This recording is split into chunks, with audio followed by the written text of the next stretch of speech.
Hello, ladies and gentlemen, and welcome to another episode of Nightcap. Thank you guys for joining us as the Golden State Warriors, the number 7 seed, take down the number 2 seed, Houston Rockets, by a score of 103-89. They go on the road, just like they did last time. They won a championship. They went on the road, beat Sacramento in Sacramento. Steph Curry had 53. It wasn't Steph this time. It was Buddy Hield, but he got great contribution from Draymond, Jimmy Butler, and Steph caught fire in the fourth quarter, and they win going away 103-89. Y'all know me. I am your favorite uncle, Shannon Sharpe. My partner and co-host, the Liberty City legend, the Bingo Ring of Fame honoree, a Pro Bowler, an All-Pro. That's Chad Ochocinco Johnson, a.k.a. Pepe. And also join us to talk about all things basketball from University of Arkansas, Atlanta's own. Number 7, ISO Joe Johnson. Joe, thanks for joining us again. Please make sure you hit that subscribe button. Please make sure you hit the like button and go subscribe to the Nightcap podcast feed wherever you get your podcast from. We thank you from the bottom of our heart for the support that you've given us. Hopefully you'll continue to give us that support because you've been very good with that. Ocho and I and everything Nightcap greatly appreciate your support. Make sure you check out Shea by Laportier. We do have it in stock, and if you cannot find it in a city or a state near you, order it online. We will ship it directly to your door. Just won the gold medal for taste, premium cognac. Yes, we're that good. So make sure you support Shea by Laportier. Please drink responsibly and stay safe. Go follow my media company page on all of its platforms. That's Shay Media, and my clothing company 84, with 84 being spelled out. The link is pinned in the chat. Supplies are limited, and once they're gone, they are gone. Tickets for our Not Safe for Work tour are on sale now. 8 stops: Baltimore, Philly, Charlotte, Los Angeles, Miami, NYC, Chicago, and Detroit. Tickets can be found at shayshaymedia.com/tour. That's shayshaymedia.com/tour. That link is pinned in the chat. Guest lineup is shaping up nicely. Go get your tickets now. Ocho and I are coming to a city near you. Make sure you check us out. The Warriors go on the road to Houston and win a game 7 thanks to Buddy Hield's 33 points, 12 of 15 shooting, 9 of 11 from 3. Got 20 points from Jimmy Butler. He got 28 and 8 from Jimmy. He got 16, 6, and 5 from Draymond, and he got 22, 10, and 7 from Steph. But Buddy Hield was what put him over the top. And you know, when you go on the road, Joe, and you get another that chips in and he does more than what you expect, you're probably going to win that game unless one of your big guns just totally misfire. But they got 33, and you see Buddy had it going early. 12 of 15, 9 of 11. 33 big points. He's plus 17, and then Steph caught fire in that second half, mainly in the fourth. He had 22, 10, and 7. Jimmy Butler, 28 and 7, and Draymond was 16, 6, and 5. What did you like about what you saw from Golden State, Joe? Man, Golden State, they showed their championship pedigree, Uncle Ocho. This was about game 7 on the road, playing in a hostile environment, understanding what's at stake. And Steph he struggled pretty much the first half, but yeah, I thought Draymond got him off to a decent start because he hit 2 threes in that first quarter and got him a layup, so they kind of got him going. I feel like any points you get from him for real, that's like a bonus. It's a bonus. So I was thinking like, okay, Draymond might win this game for him tonight. If he can score about 22 points, I say he might win this game for him tonight. But as the time goes, Buddy Hield, man, he changed the whole game. The man didn't even score last game, Ocho. Yeah. The man got great cardio. The man was at home in Golden State, didn't score, and he come on the road, give you 22 points in the first half, bro. Mm-hmm. Man, those are the type of guys that we talk about, the others that got to win you games, and he stepped up tonight in this game 7 in a must-win situation and gave him his best performance. Yeah. Yeah. He scored, as Joe said, Ocho, he scored 0 points the last game. Yeah. The game before that, he only had 4 points. So he hadn't done much. He didn't do much in games 5 and 6. Right. He tied the record for the most 3-pointers in a game 7 in NBA history.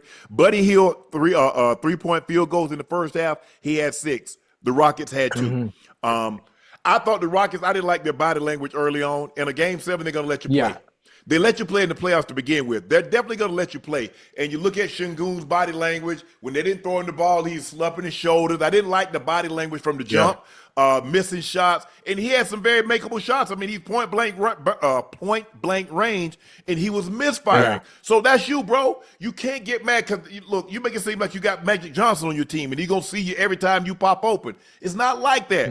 Fred, he got caught fire a little bit in the second half, mainly the fourth quarter, but he didn't really do a whole lot. When they win, he's like 24, 25. You know what I'm saying, Joe? He get that 3-point ball going early. But they got 8 points from Dillon Brooks. They got 8 points from Jalen Green. Jalen Green is too talented to have games like this. And he's been doing this. And Ocho, I know I'm going to let you chime in this, and I know you like him because he's immensely talented. But, Joe, far too many games. And these games, and they had 7 games. I saw far too many 4s and 8s from Jalen Green. Go ahead, Joe. Ocho. Hey, listen, I enjoyed the game. I think the Rockets did a very good job of trapping Steph, playing consistent defense on him, which is why I think he struggled a little bit in the first half. Obviously, if you look at the points, he finished with 22, but he kind of struggled the first half of the game.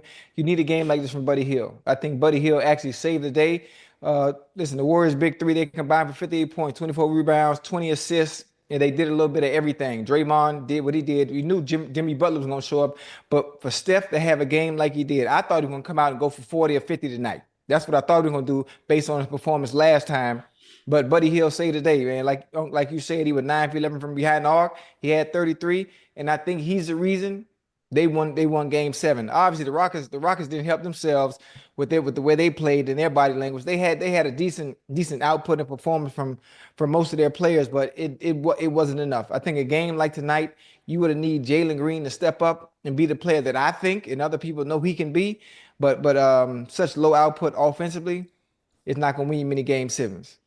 Hey, they would go ahead, Joe. But to kind of piggyback on what y'all saying about Jalen Green, man, it's like when you watch the games, it's like if it's not a 3-pointer, it's something that's forced at the basket, right? Yeah. Where's the middies at? Where's the mid-range game at? Like, we have to have that, man. I know analytics and kind of took it out the game, but in the playoff, the game slows down. There's not as many possessions normally that you will have during the regular season. So you have to value those possessions, and you want to get great shots every time down the floor.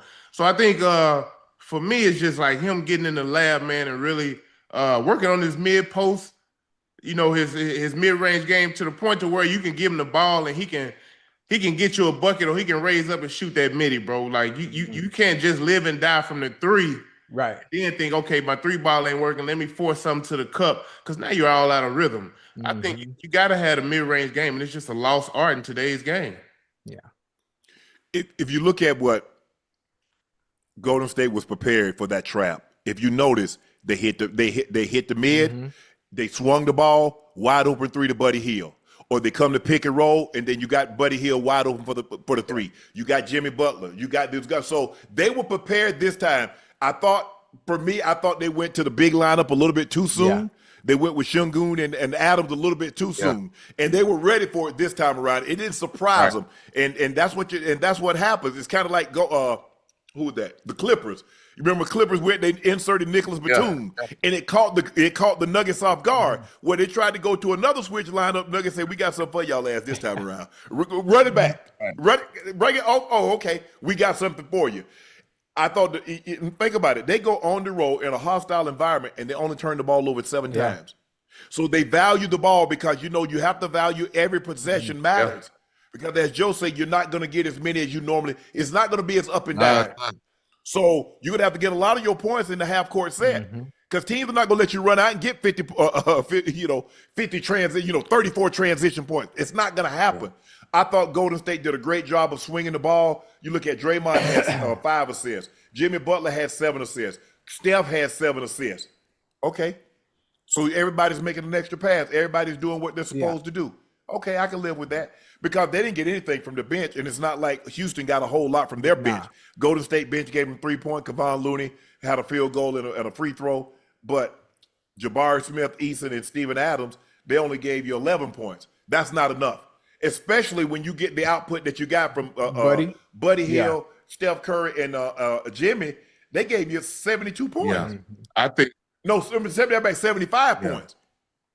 Well, your starters don't get nowhere near that, so now your bench is going to have to come in and give you production. I think the only guy that for me that I was really impressed with tonight from the Rockets was Amin Thompson. It looked like he came to play until he tweaked that calf, and he kind of wasn't the same guy on that. Had that layup and he got fouled, but he was 24-9, 3 assists, 3 steal of the block. But the rest of the guys, I didn't like their body language from the jump, Joe. Ocho, I didn't like their body language. I saw a lot of this, a lot of that, and that's not what you need in a game 7. You need everybody to be upbeat. Bro, what you thought? You gonna make your first 14 shots? Right. It's tough, man. It's tough. I love Thompson. I love his game. I love the energy and effort that he played with throughout this whole entire series, attacking, and the defense that he played on Steph Curry. But for me, man, I think Steph was probably the biggest key tonight. If y'all really watch that first half, watch how he gave himself up and was setting picks for Buddy Hield, and Buddy Hield was getting wide open shots. They kind of got rhythm. So that's why I say that championship pedigree, it came through in game 7 for them. It's unfortunate for the Rockets. They're a young team, but I think this is probably good for them to kind of go through this, Uncle Ocho. You know what I mean? Losses. They got to get a guy. I know they got to get a guy, Joe, that they can give the ball to. They don't have anybody that they can give the ball to and say, go get your butt. That's why I'm saying Jalen Green has to develop into that guy, Uncle Ocho. That's who. See, I told you. Got to be him. See, I told you, Unc. I said that the other night. I said Jalen Green, based on what I've seen, the potential that he has, young bull get in the lab and add some more to the toolbox, he gonna be all right. Well, I know a guy that can do that right now, Kevin Durant. Yeah, go get him. If you got draft capital, I'll package. I'll package to have Şengün and to have Thompson and to have KD. I'm good. I'll package Jalen Green. I'll let Jalen Green go. Damn, Unc, you ain't even let the man develop yet. Joe, what would you do, Joe? Right now, if you talking about winning, I'm doing that too. Okay. I'm trying to win. Okay. I can't. Back in the day, they let you got a projection. Here's our pie chart, and here. No. Hey, Ocho, I'm saying that because if we looking at it from that standpoint, right? I want guys who can affect the game if they not scoring. And you still got Dylan Brooks who's gonna affect the game. He don't have to score a lot, but he gonna have some decent nights. And then you got Thompson, who offensively, whatever he's gonna be a project. And I think the sky's the limit for him as far as potential and what he could be. You know what I mean? And you talking about adding KD to that, man? Yeah. So add KD with Şengün. You got a guy that's down on the block that can rebound. He can run your offense. KD, he plays without the ball, but in a tough situation, you can give him the ball. He can put his back to the basket, and you can give him the ball, and he can shoot that turnaround. They don't have a guy right now. They're by committee, and there are a lot of teams like that. There's nothing wrong with that. But when you run up against a team and they have that guy that they can go give him the ball and says, "Okay, go get me a bucket." I just, like I said, I think that's what the Rockets need. I mean, this was a 2 seed. But I think the Warriors were favored. The Warriors were favored to win this series. They're the 7 seed. The Rockets are the 2 seed. And there's why guys that have been in game 7, Draymond, Jimmy Butler, Steph Curry, so they know what it's like to be in that moment. These guys are young. They don't know what that pressure is like. Even though you're at home, you don't understand. It's the finality of this. And that moment, you look at how free they were and how they played, and then you look at the guys. I thought they were tight. And it showed in their body language early, because when you tight, you get frustrated at the least thing. Man, throw me the ball. But damn, bro, we just 2 minutes in the game. We got 46 more minutes to go. I'm gonna get it to you. And it lets you know how important this game was. Steph Curry played 46 minutes. Jimmy Butler played 45 minutes. Draymond played 40 minutes. Pozinski played 40 minutes. Steph don't normally play no 46 minutes. They understood the moment. They understood the moment, and they took advantage of a young team, a young, inexperienced team. And they knew it from the jump. They were and they came out and showed why in game 1. And they had their struggles, but I can't understand how the Rockets played so great like that in game 6. And game 5 and 6, and then they I'm lose. I just knew they was gonna come out with the energy and effort and okay, we got a chance. Yeah, they look completely different. You know what happens sometimes, Joe? I think teams fall in love with this game 7, and we got it on our home You court. relax. Okay. Nah. Because the longer that visiting team can keep that crowd suppressed, the harder it is for you to use momentum to get back into the ball game. We saw that with Indiana with the Knicks last year. Yeah. So you better give the fans something to cheer about. Keep them on their feet. You end up dropping down by 13. You drop down by 14, 15. What I'm cheering for, you make a basket. You still 12 down. Yeah. Right. I've been there. I know the feeling. I'm talking about Steph Curry. Yeah, my bad. Go ahead, Joe. I was going to say Steph Curry and Draymond are the first pair of teammates in NBA history with 10, 5, and 5 and 2 blocks in the same game 7. Steph and the Warriors eliminated the Rockets again. Houston has failed to beat Golden State in the playoffs for the 5th time since 2015. The Warriors eliminated the Rockets in 2015, 2016, 2018, 2019, and 2025. Yeah. They closed out the last 3 of those in Houston. In Game 7 in 2018, they closed them out. In Game 6 in 2019, Game 7 in 2025. A decade straight of owning a franchise, a city, and a fan base. And, you weren't on here last night. Some of those Game 7s and Game 6s, who's on that team, Ocho?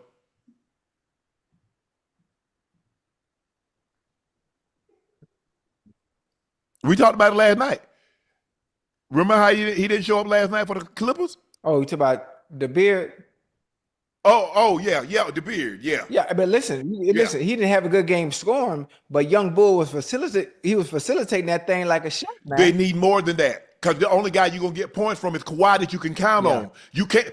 Hell, what about that game? What was that, Game 6? Yeah. He facilitated and scored. Yeah. He gave you 11. He gave you 11 assists, and he still gave you 24 points. Hey, listen, I think especially last night's game for the Clippers, I think James has to come in with a mindset. Instead of getting everybody else acclimated, allowing them to find their rhythm, he got to be aggressive. He got to be the aggressive. But being the point guard, obviously, for your first order of business is to get everybody else going, and then I can get mine on my own when I need to. He's not one of those. But see, you're thinking of a prototypical point guard. He's a scoring point guard. That's what a true point guard to get everybody involved. Don't average 37 in a game for a season. Right. You don't have 35 straight games of 30-plus points if you're a prototypical Magic Johnson, John Stockton, Jason Kidd type point guard. That's not what James Harden is. That's not what he's ever been. He's one of the greatest ISO players that we've seen in this game. His game is predicated on scoring. Right. Yes, he can get triple doubles. He has a 60-point triple double. Yes, but James Harden can put the ball in the basket as good as anybody. And that's what they needed from him last night, and they didn't get it. Yeah. And so that's what got them to get an opportunity to go back to the Nuggets, because he and Kawhi gave you scoring and he facilitated. Plus, you put in Norman Powell in there he played sensational in Game 6. But I think the thing is, we've seen far too many games, Ocho, like this from James in a Game 7. Yeah. Remember what happened in Philly? Yeah. When the Celtics came in and he had like 9 points? Mm-hmm.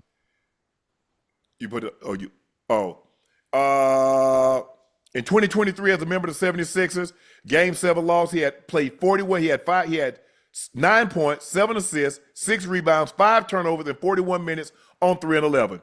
2024, the Clippers, he finished with 16 points, 7 rebounds on 5 of 16 shooting, 43 minutes in a loss to Dallas Mavericks in Game 6 in the first round. The Brooklyn Nets, 2021, he was 5 of 17 from the field, 2 of 12 from the 3 in a Game 7 loss. He did have 22 points, but it took him 17 shots to get it. He had 14 points, in 2015 in that loss. Is that the one he set the NBA record for turnovers? He had 12 turnovers on 2 of 11 shooting from the floor, 14 points, 6. Yeah, against the Warriors. NBA record, Ocho, in turnovers. Yeah. 2017, Rockets finished with the Game 7 loss. Oh, that's when they didn't play. Is that when they didn't play Kawhi?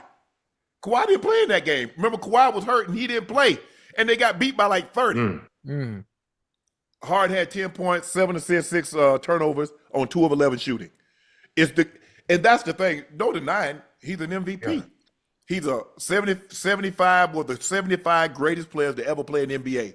But it's moments like this, Ocho, that really separate. You go back and look at the greats, and it's moments like this, Right. the Jordans, the Kobes, the Shaqs, the LeBron, the Birds, the Magics. This Game 7, all the chips. Hey, I'm going all in, Ocho. What you got? I'm going all in too. All right. Yeah. Cards gone money hunting.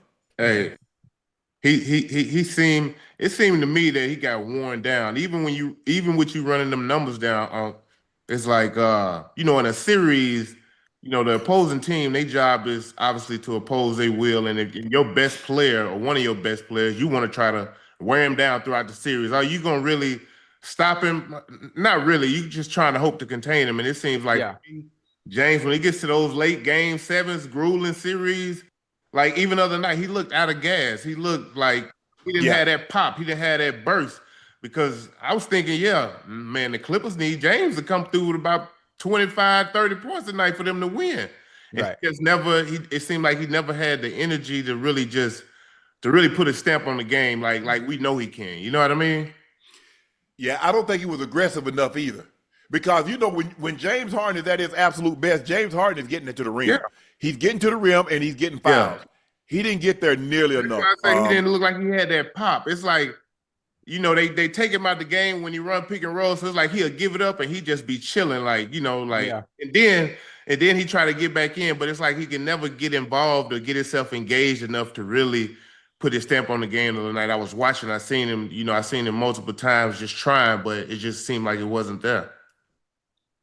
Yeah, I think the thing is for James is the most important thing for James is to get James going. Get James going first, and then you could, because now once you get James going when they come, now you can give it up and you're giving Norman Powell easy shots. Now other guys, Zubats, are getting easy shots. But when you try to get everybody else going, now it's hard. Now you're out of rhythm, and you don't have the rhythm that you need in order to get to your float game, finish at the rim, and shoot that step back three. So if, look, who am I to tell James Harden he's the MVP? He's the guy that's been the All-NBA selection, the 10, 11-time All-Star. Yeah. But yesterday when what they needed James Harden, they needed Game 6 James Harden. Yeah. That's what they needed. They needed somebody to go along with Kawhi, and they didn't have that yesterday. There has been a debate, D Wade or James Harden. It's hard for me to pick Harden over D Wade because I've seen D Wade and all you got to do is go back and look at that first championship. Yeah. Them 4 games that D Wade played, it's hard for you to say anybody has played better in a 4-game stretch in NBA Finals history. Right. Go back and look at those games. Yeah. I mean, he averaged 36 for the series. He was special, man. He was. Oh, God. He was special. He was on one. I mean, listen, the funny thing, comparison, I always say this: comparison is a thief of joy, especially when it comes to comparing players. And the first thing, obviously, D Wade, that stretch he had in that series, I was able to see that live. I went to a few of those games. I was there myself also. But the first thing, D Wade got three rings too now. D Wade got 3 rings. So really doing a comparison, I don't think it takes away from James Harden's greatness. No. He's still great. Absolutely. But just when it matters most for him, for some reason, in those Game 7s, he just hadn't showed up, and it's something that's happened time and time again. And there must be something to it about, obviously, like Joe said, maybe he's worn down when it gets late into the series like that, and he's not really the James Harden we're used to seeing. Yeah, I think because in the playoffs, Uncle Ocho, y'all know, man, listen, that's some tough basketball. Y'all see the injuries. You see how physical the game is. Yeah. Off ball. Even if you ain't got the ball, it's bumping, grinding. Like, it's taxing on the body. That's every other night in the NBA. So I think after a while, you take enough of them, it's bound to wear you down a little bit. Yeah, I agree with you. I knew this Game 7 for the Clippers. I knew it was going to be predicated on James Harden because I know what I'm going to get from Kawhi. Kawhi's going to give me somewhere between 22 and 28. Probably going to give us about 7 rebounds, probably about 5 assists. So I already know what I'm going to get from him. Now, who's going to be that other guy and a third guy? Because you normally need like 2 guys for sure and possibly a third guy when you go on the road for a Game 7. You see what you got with the Golden State Warriors? You get Buddy give you 33, and then you get Jimmy give you what he gave you, and then you get Steph.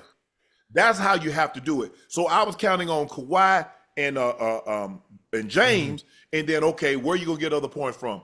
Is it gonna be Norman Powell? Who's gonna chip in? Is it gonna be Zubats give us one of those games where he give us 20 and 14?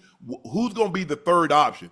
Well, there was no third option yesterday. It was just one option, and that wasn't nearly enough.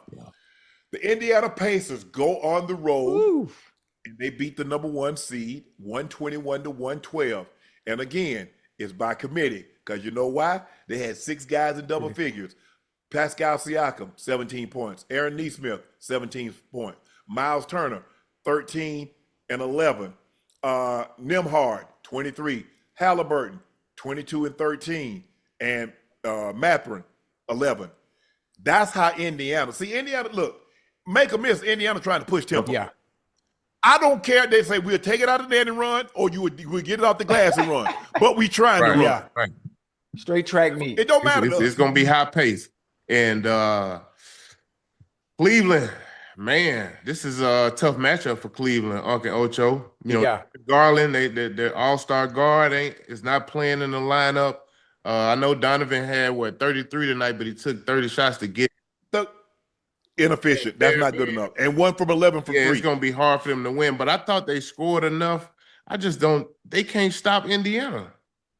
When you look at Nembhard and Naismith, the 2 guys in the starting lineup who are very great complementary pieces to Haliburton, Turner, and Pascal Siakam, they were huge tonight. They both played big. They both were super efficient, and they gritty players, bro. They gritty players to where they're gonna get the job done on both ends of the floor. Ocho, they gonna make shots. They gonna sit down in that chair. They gonna guard, and they gonna cause havoc. And I thought tonight those 2 alone pretty much won them the game. Yeah, most definitely. Listen, Indiana shot impressive, especially from behind the arc, Joe. And them boy were 53%, from 3. That goddamn Nembhard, he was 5 or 6 from 3. Yeah. And the Cavs, Nesmith. the Cavs struggle, from 3-point range. They won number 24%. Yeah, that boy Nembhard was making big. Oh yeah, he was letting it fly. He was 5 or 6. Nesmith was 4 big or 6. shots though. Big shots. Yeah, they were. Yeah, some big shots down the stretch. And you think about it, they had a big lead, and then Cleveland closed it, and Cleveland got the lead, took the lead by 3. They didn't panic. Because a lot of times, you have a big lead like that, you're on the road, Joe, and the home team come back, you panic like, we let one. They said, nope. Nembhard hit a big 3. He comes back down and hit another big 3. Like I said, the Pacers are by committee. They might not have a guy that with 40, but they're gonna have a bunch of teams. Yeah. They have a bunch, they're gonna have a bunch of teams going on. 17, 13.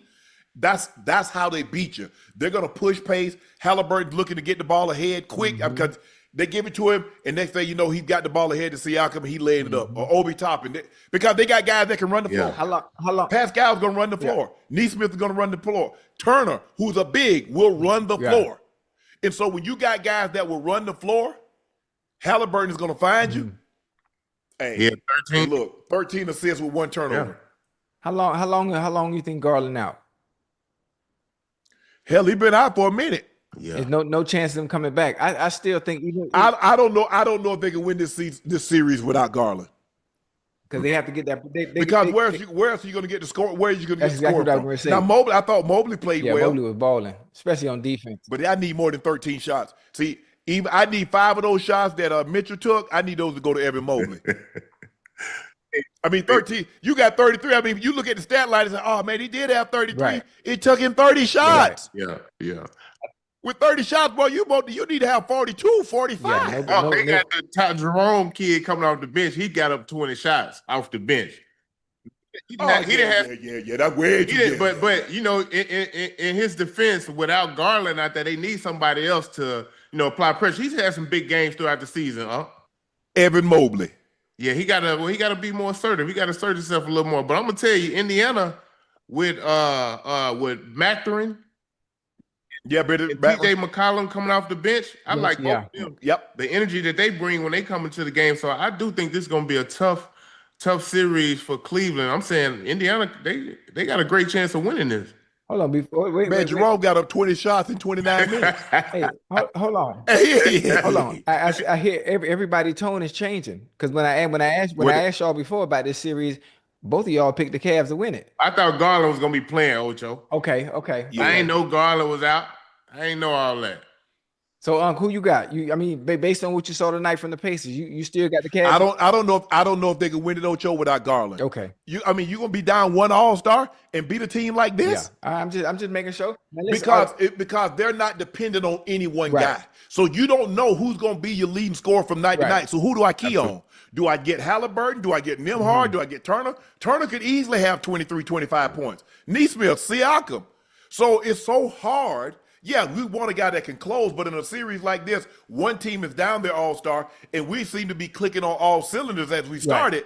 It's going to be awful hard to overcome. And, Hunter, I would like to see Hunter get up more shots. Bro, you got 8, you didn't get up with 8 shots. my thing. He was in the running for 6. He should have been in the running for 6 man of the year. I agree with you on that. I need Hunter to be way more aggressive. Like, he's the one guy I think who can make a huge difference in a series, just by his mindset alone.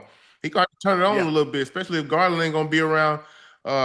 Donovan Mobley, they gonna need that third guy, and he needs to be that guy who can step up and really get him over the top. Haliburton is the snake, though. He's the head. And when he's putting pressure on you, getting that ball, he's pushing. He's pushing the pace, and those guys are getting out running lanes. Yeah. They're gonna get some easy buckets. They're gonna get the ball in the paint because he's gonna push tempo. So you out there celebrate, you doing this, hey, Joe, you doing this right here, or you doing all this right there. They laying the ball up on the other end. You're right. Yeah, he's definitely ahead of the snake.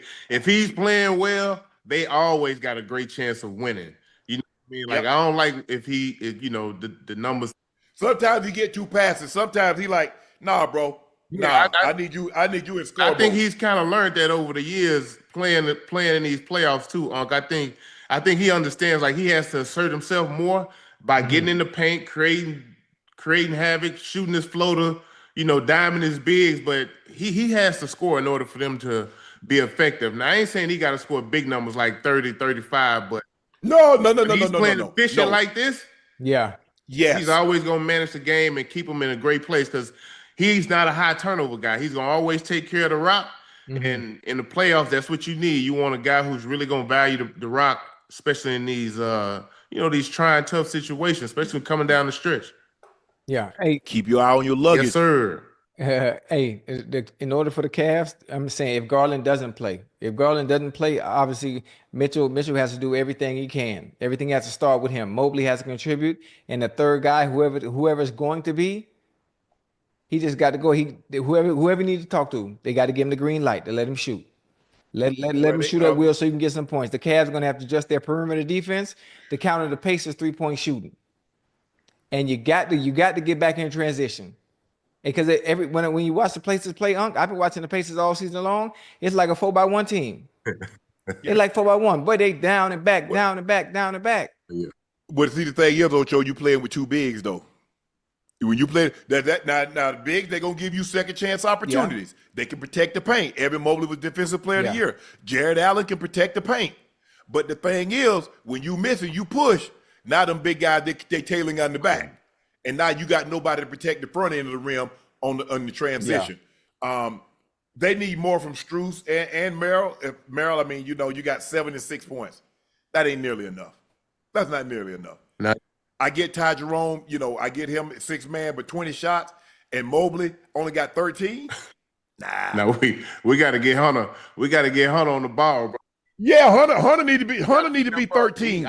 You might even have to put him in the lineup, in the starting lineup. I know they bring him off the bench because they want that, they want that pop off the bench because if we put him in the starting lineup, where we gonna get points off the bench from? Right, absolutely. But hey, man, listen, Hunter, he got to get more touches. 8 shots ain't enough, Uncle Ocho. We got to find a package for him, for sure. Get him. Oh, I agree. I totally agree with you.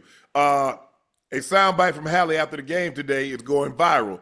Being a point guard is like being a mom. Your job is to take care of everybody. It is. It is. It is. Yeah. That's the hard. But hey, Hey, but you know what? Hey, but mom's got to eat too Right. now. You know what I'm saying? Right. Hey, you know, hey, mom prepared, but don't think mom ain't gonna get a plate. Right. She, listen, after mama feed the kids, that's her time to eat. And Yeah, listen, eat much as she that's want. basically that was basically Harden's approach to the game 7.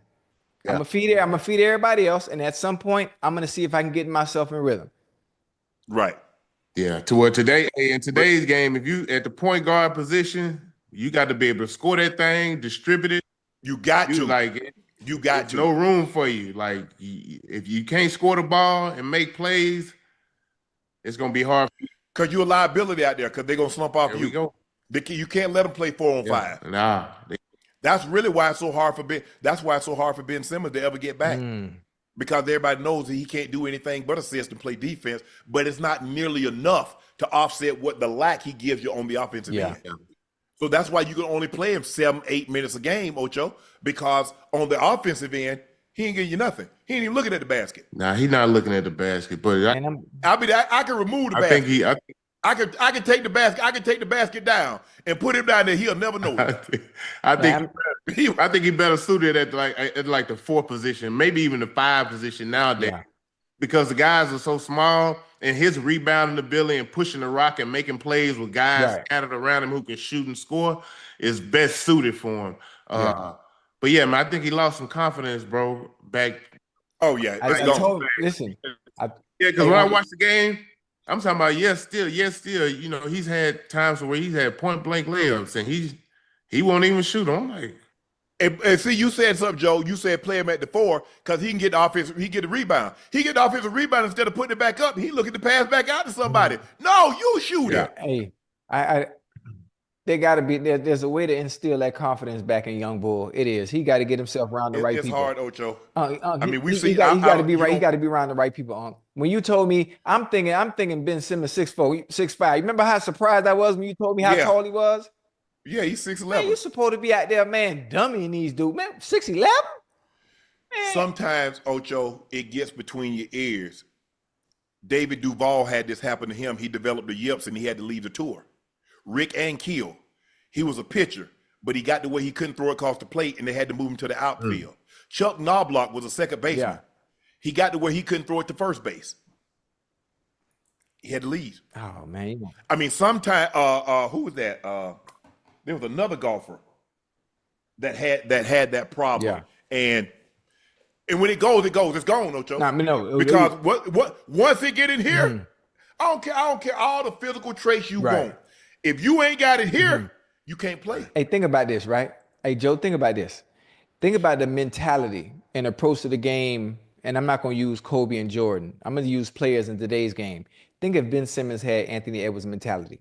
Think if Ben Simmons had that mentality like Ja Morant.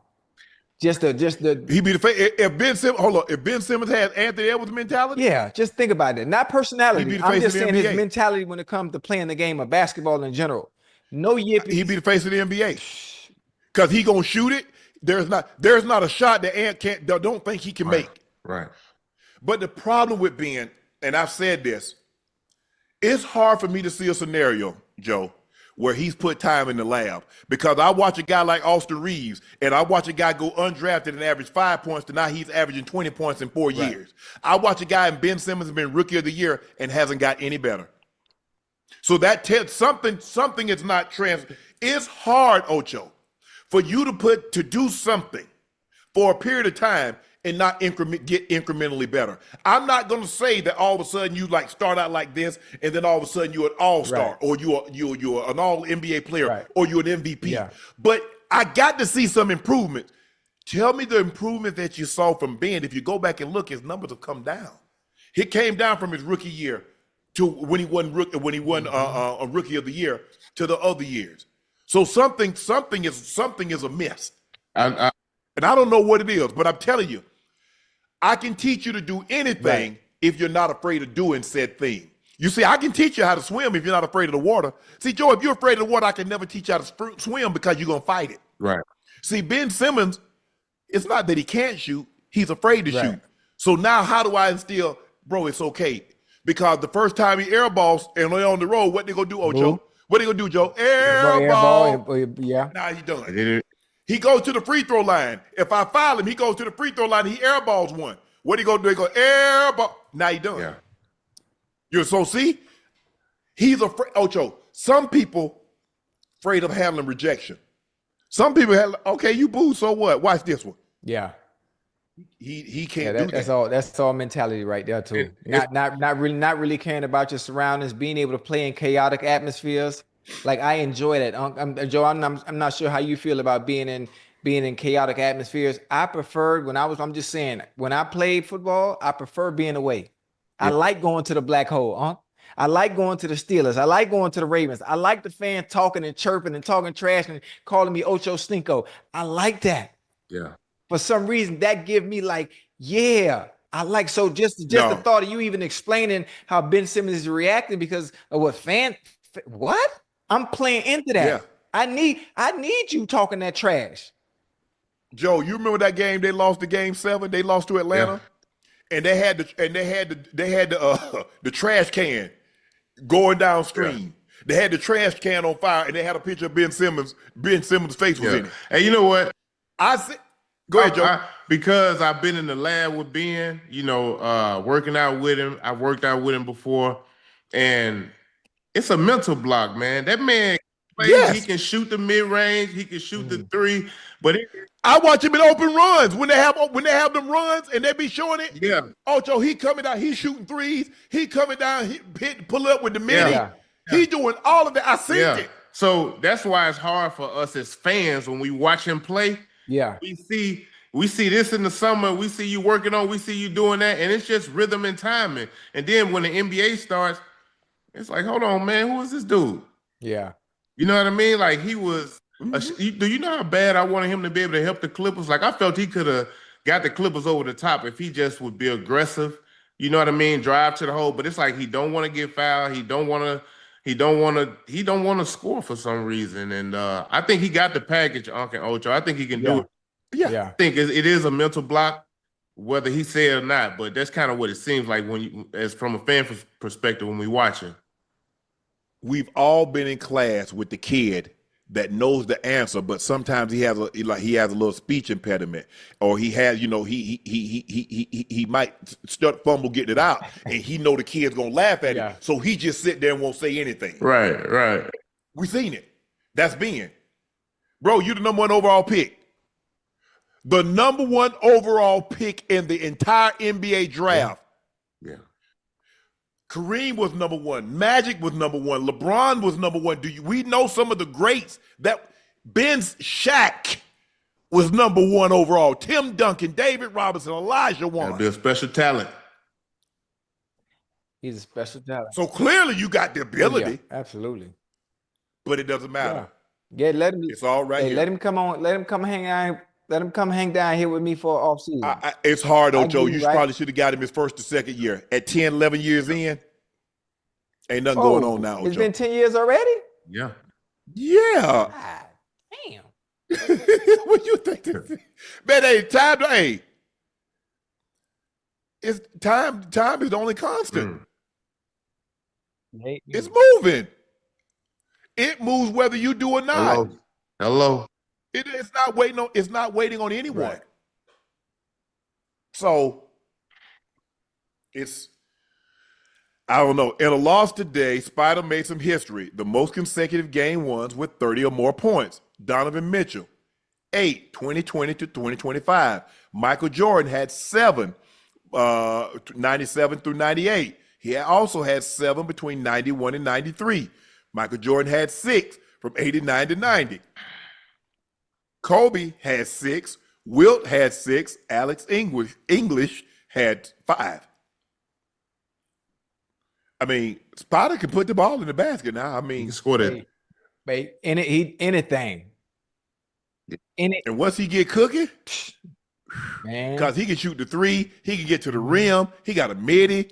I mean, he a 3-level scorer. Finally, we go to the free throw line. The whole package. I mean, we watched him drop 57 in the bubble. Everybody thought then him and Murray go back to back. Murray have 50, he have 50, and everybody said, "Oh man, that's just a bubble." We see people doing strange things in the bubble. Yeah. Spida said, "Y'all really think that?" Okay, let me show you. And listen, No, that's really me. I've been Hey, him. Uncle Ocho, I was with him his rookie year in Utah when they drafted him. I was Yeah. still there playing, and I didn't see this. I'm not going to tell you no lie. I did not see this. But in talking to our assistant coaches at the time, because they going through summer league with him, he playing summer league. They was like, we Yeah. got special talent. We got one. I had never seen him play in college, so in the pros, I didn't really know what he could do. And Right. man, he was special, bro. From the moment he got his opportunity, Quinn put him in the starting lineup. He took full advantage of it, and the man has been going ever since. I look for him to really put his stamp on this series, knowing and understanding if he ain't got Garland in this series against the Pacers, he's gonna have to step up and be special, throughout the rest of these games, Ocho. Yeah. You know what I mean? He gonna have to he gonna have to go vintage. We're gonna need some 45s, maybe even a 50 Yeah. here and there. Like that's what it's gonna take in order for them to win. Yeah, he could do it too now. He could put the whole team on his back.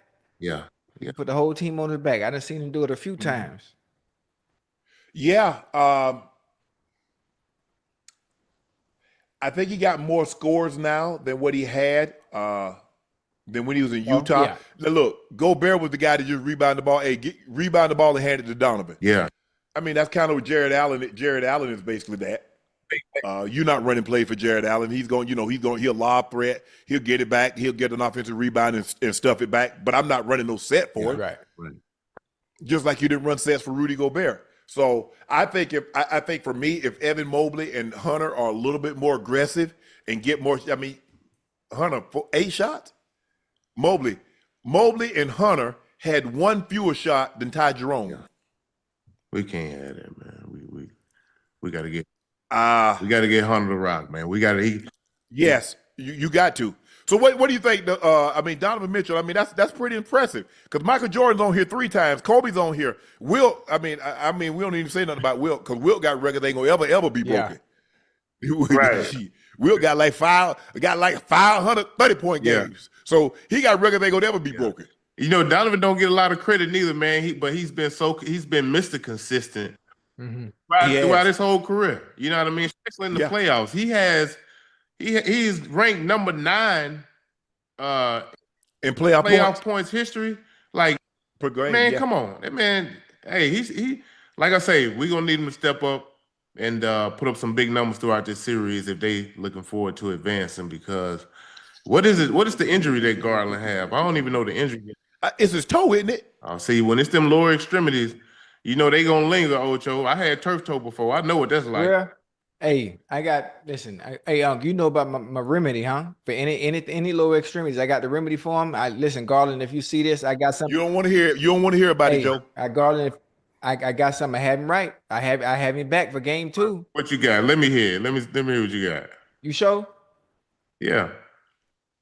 So for me, any lower extremity, any injuries I might have had during the season, sprained ankle, high ankle sprain, low ankle sprain, grade 3, grade 2, it doesn't matter, or grade 1 for that matter. So I would get urine from, if I didn't have enough for me, I get enough from my teammates as well, with great understanding that once you warm the urine up, right, and put enough where you could put your foot in it and it comes above the ankle, it evaporates the toxins. Listen to me now. Stay with me now. The toxins in the urine takes all the swelling out, as if you never even sprained the ankle. Now there's a study been done. Matter of fact, it was just on Twitter like 2 days ago. He doing the study, and Joe. I'm telling you, people in the chat can attest to this, that just saw the guy explain it on what the urine can do for the body and helping it heal at a magnificent rate that science really doesn't teach you. And it's a home remedy my grandma taught me when I was younger. That's why I played 13, 14 years with no injury, Joe. Listen, I did the NFL. I went to Canada. I did 1 year in Canada. And in Canada, I played in Mexico. I done played all around the world. And still to this day, I've never been hurt. I mean, I done had my heart broken before. That's about it. Why don't you pee on that?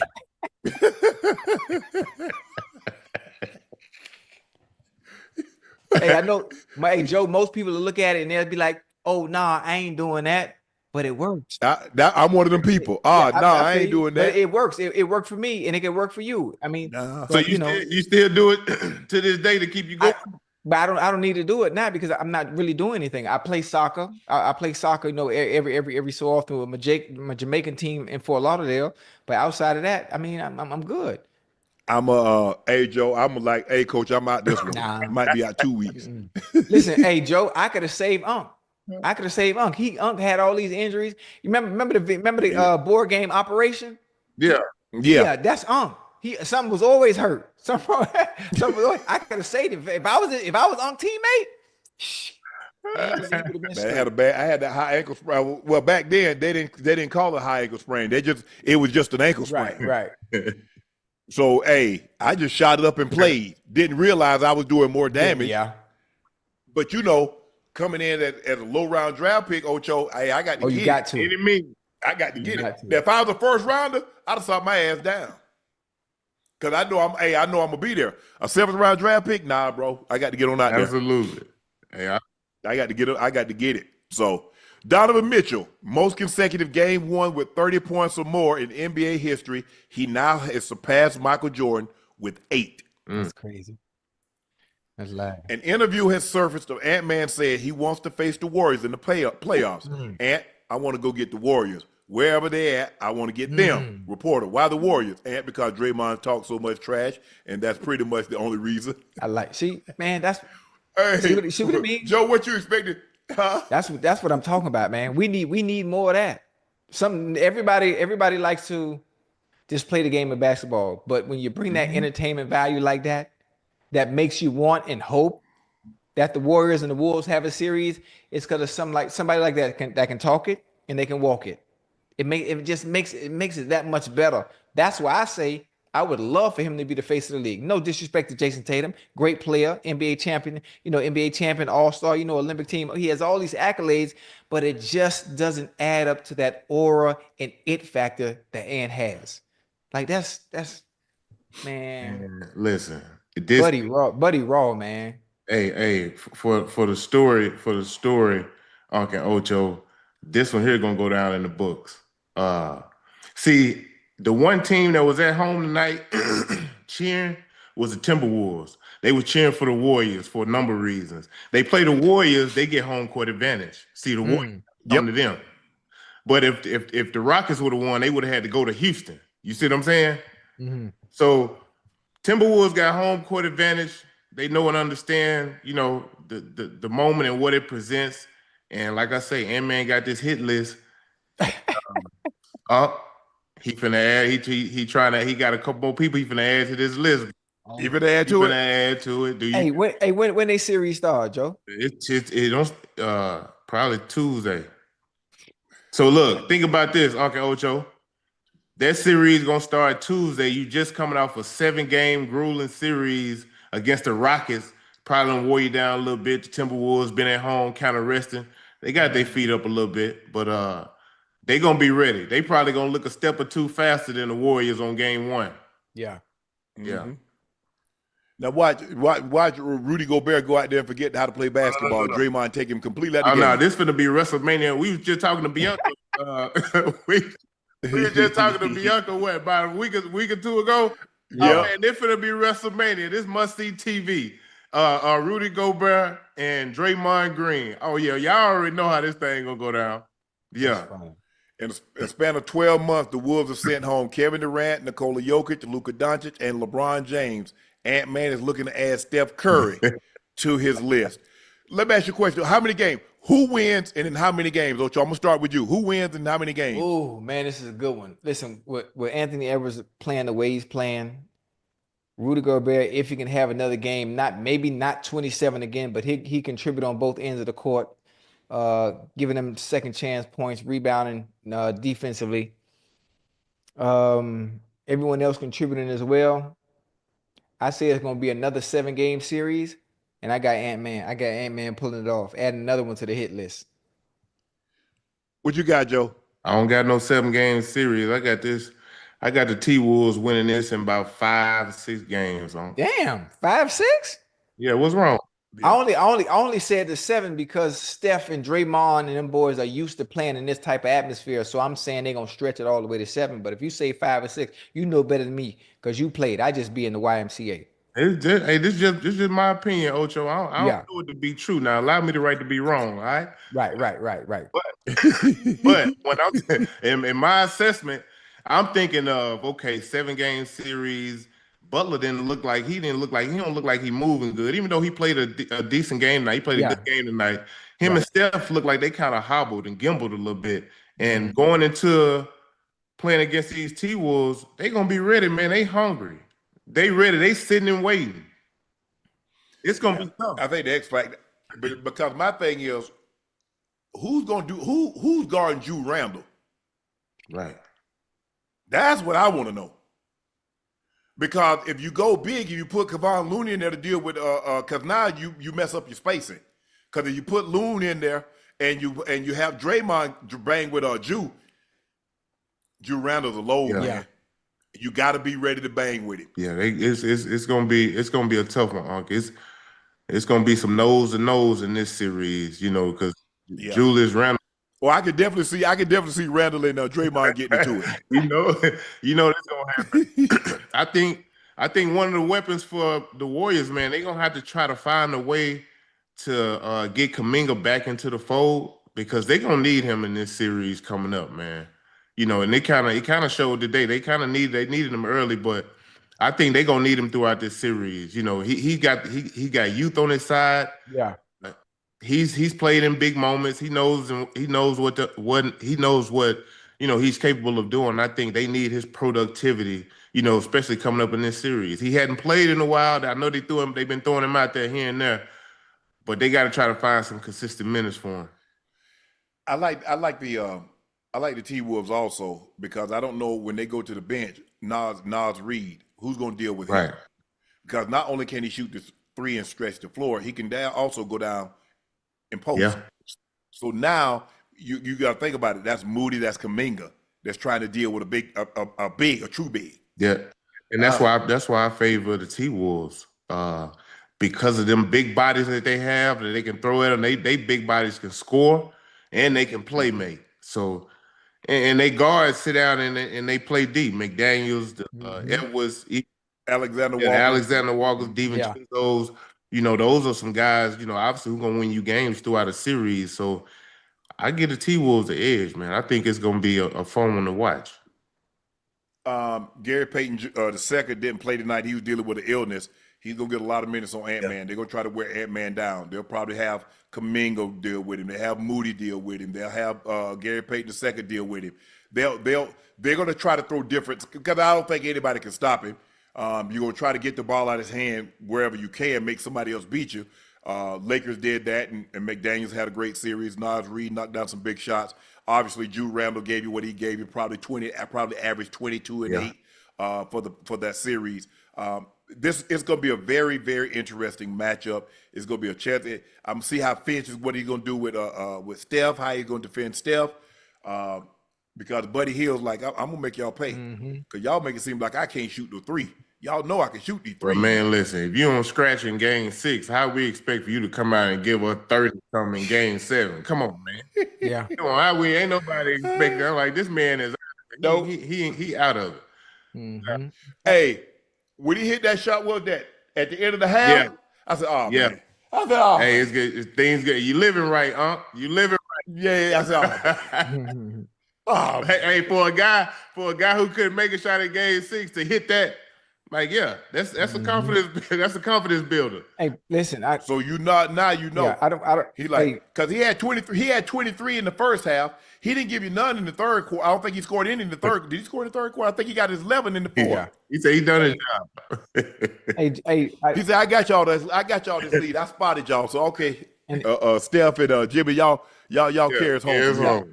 Hey, I don't know how much the NBA is a copycat league. As you watch a series and knowing you playing up the following team coming up next, like the NFL is, you see something work on another team, and then you just copy that and do the same thing. Well, you know how to slow Steph down. Maybe not stop him, but contain him and just do the same thing the Rockets was doing defensively. The Wolves are capable of doing that. They're capable of doing the same thing. I think the Rockets, the Wolves might have better defenders, individual defenders. Right. Jay McDaniels is a better individual defender than anybody that. Wait, individual defender. I don't think there's really nobody off the dribble that can stay with Steph, regardless of who it No, no, is. look, ain't nobody really dealing with nobody one-on-one, Okay, Ocho. This the yeah. best of the best. Okay. Right. You try to make it as tough as possible. So if he gives you 20, if he averages 27, you try to hold him to 23. Right. Or if he gets his 27, you try to make it as inefficient as Possible, possible. right.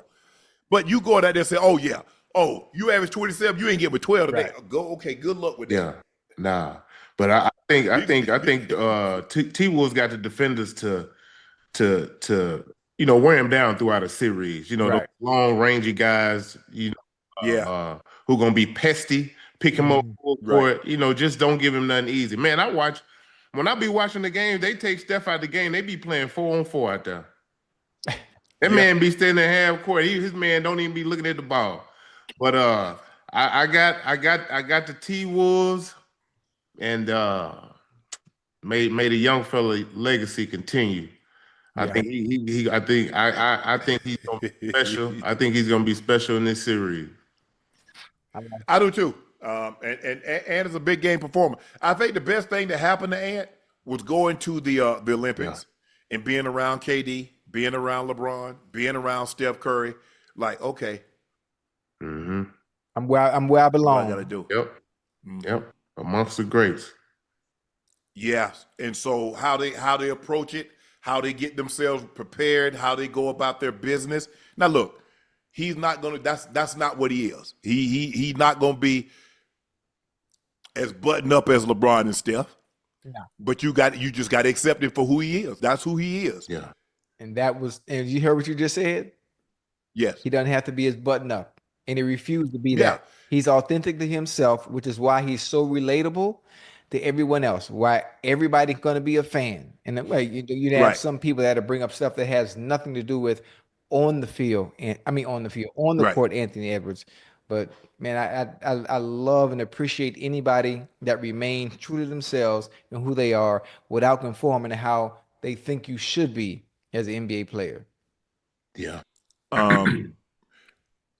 But no, I don't just necessarily think it's an NBA player, because every player is not held to the same standard as a LeBron and a Steph Curry. Mm-hmm. Everybody wasn't held to the standard like Jordan. Everybody wasn't held to the standard like Bird and Magic or Kobe.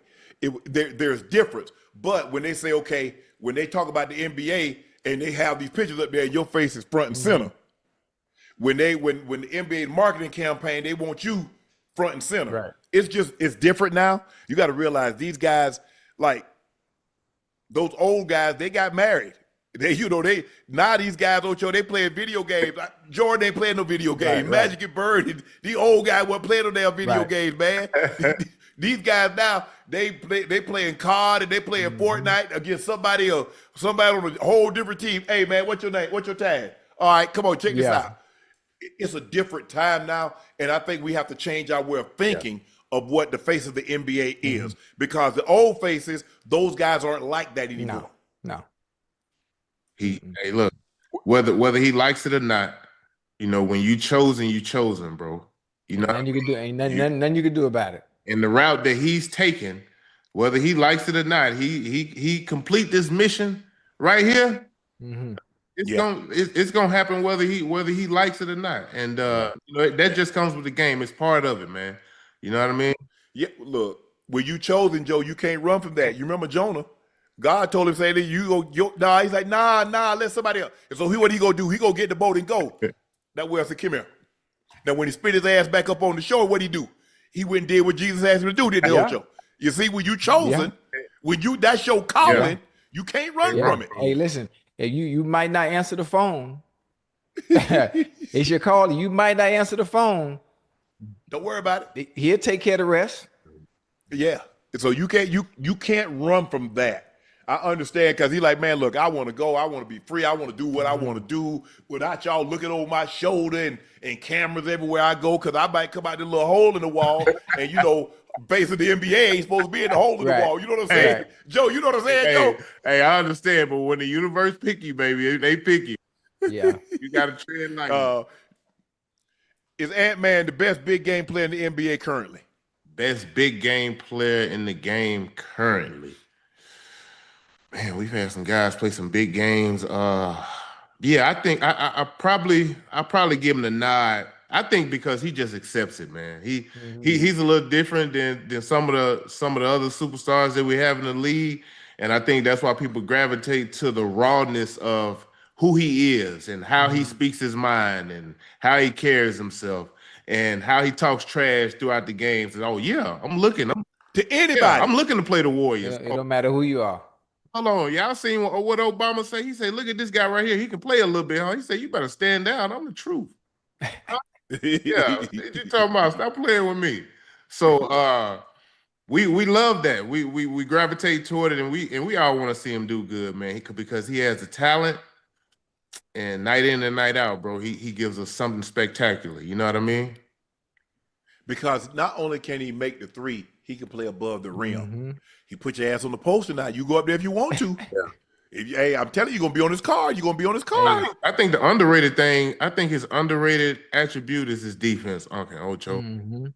Oh yeah, Like, for sure. I'm saying on any level, whether it's blocking shots, whether it's locking down, playing his one-on-one defense, fighting over picks. Like he showed me some of that Lakers series, and I was like, yeah, oh, young fella taking the next step. And that's what it is, playing on both ends, being a two-way superstar. You know what I mean? Not just a two-way player, but he's a two-way superstar because he impacts the game on both ends of the floor.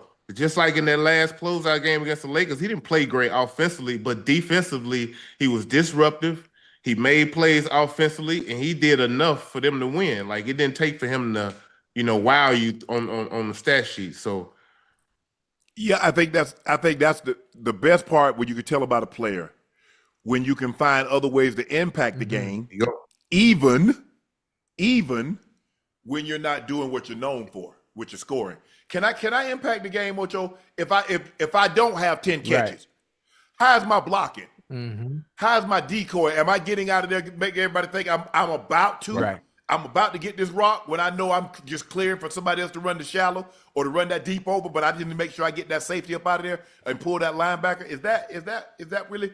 So you got to find other ways to impact the game, because sometimes guys only see their value if I'm catching passes, if I'm scoring points. Right. No, you got to find value in other things also, and that's when you become the greatness. Chat is evenly split on this series. 51% are taking the Warriors, 49% taking the Cavaliers. Well, somebody gonna be wrong.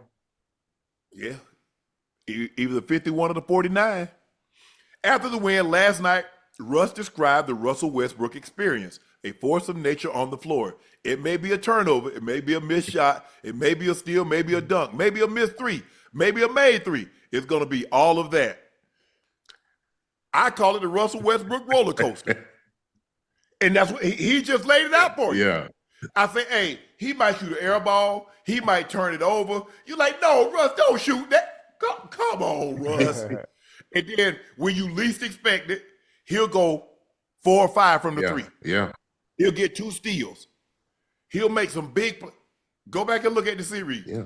Hey, he played unbelievable. Short-term memory. He has it. That his short term, he got amnesia. Just like in football from week to week, you got to put it behind you. Short-term memory. We got to move on. We got another game. Well, in basketball, you playing every other night, or considering in a basketball game in possessions. Russ, if he come down, miss a wide open layup, he gonna hustle back, try to get the block or a steal. Like it's a lot. It's a lot. It is, and you have to accept that. You have to accept. You have to take the good with the bad. But just know one thing: he giving you everything he got. Every time. You ain't got. Come on, hey Russ, pick it up a little bit. Russ has never had a coach to tell him to pick it up. He might have to say, "Sons, calm. Hey, you come on down, settle down. You okay?" You might have to tell him to settle down or calm down, but you never gonna have to tell him to pick it up, because he's gonna give you that effort, and you can appreciate that. And sometime in trying to give you everything he got, he's a little out of control. He'll fumble the ball out of it. I mean, the other night he had 2 point-blank layups, missed them both in Game 6. He did. But he come right back. He come right back down. He gonna get you a second. He gonna get you extra possessions because he gonna battle somebody for the rebound. I saw him last night on the line against. He ought to get the rebound. He ain't got no business whatsoever. When you ever seen a 6'4" guard in the box trying to get a missed free throw? Hey, and that's why you gotta love him. That's why you gotta love him. He go.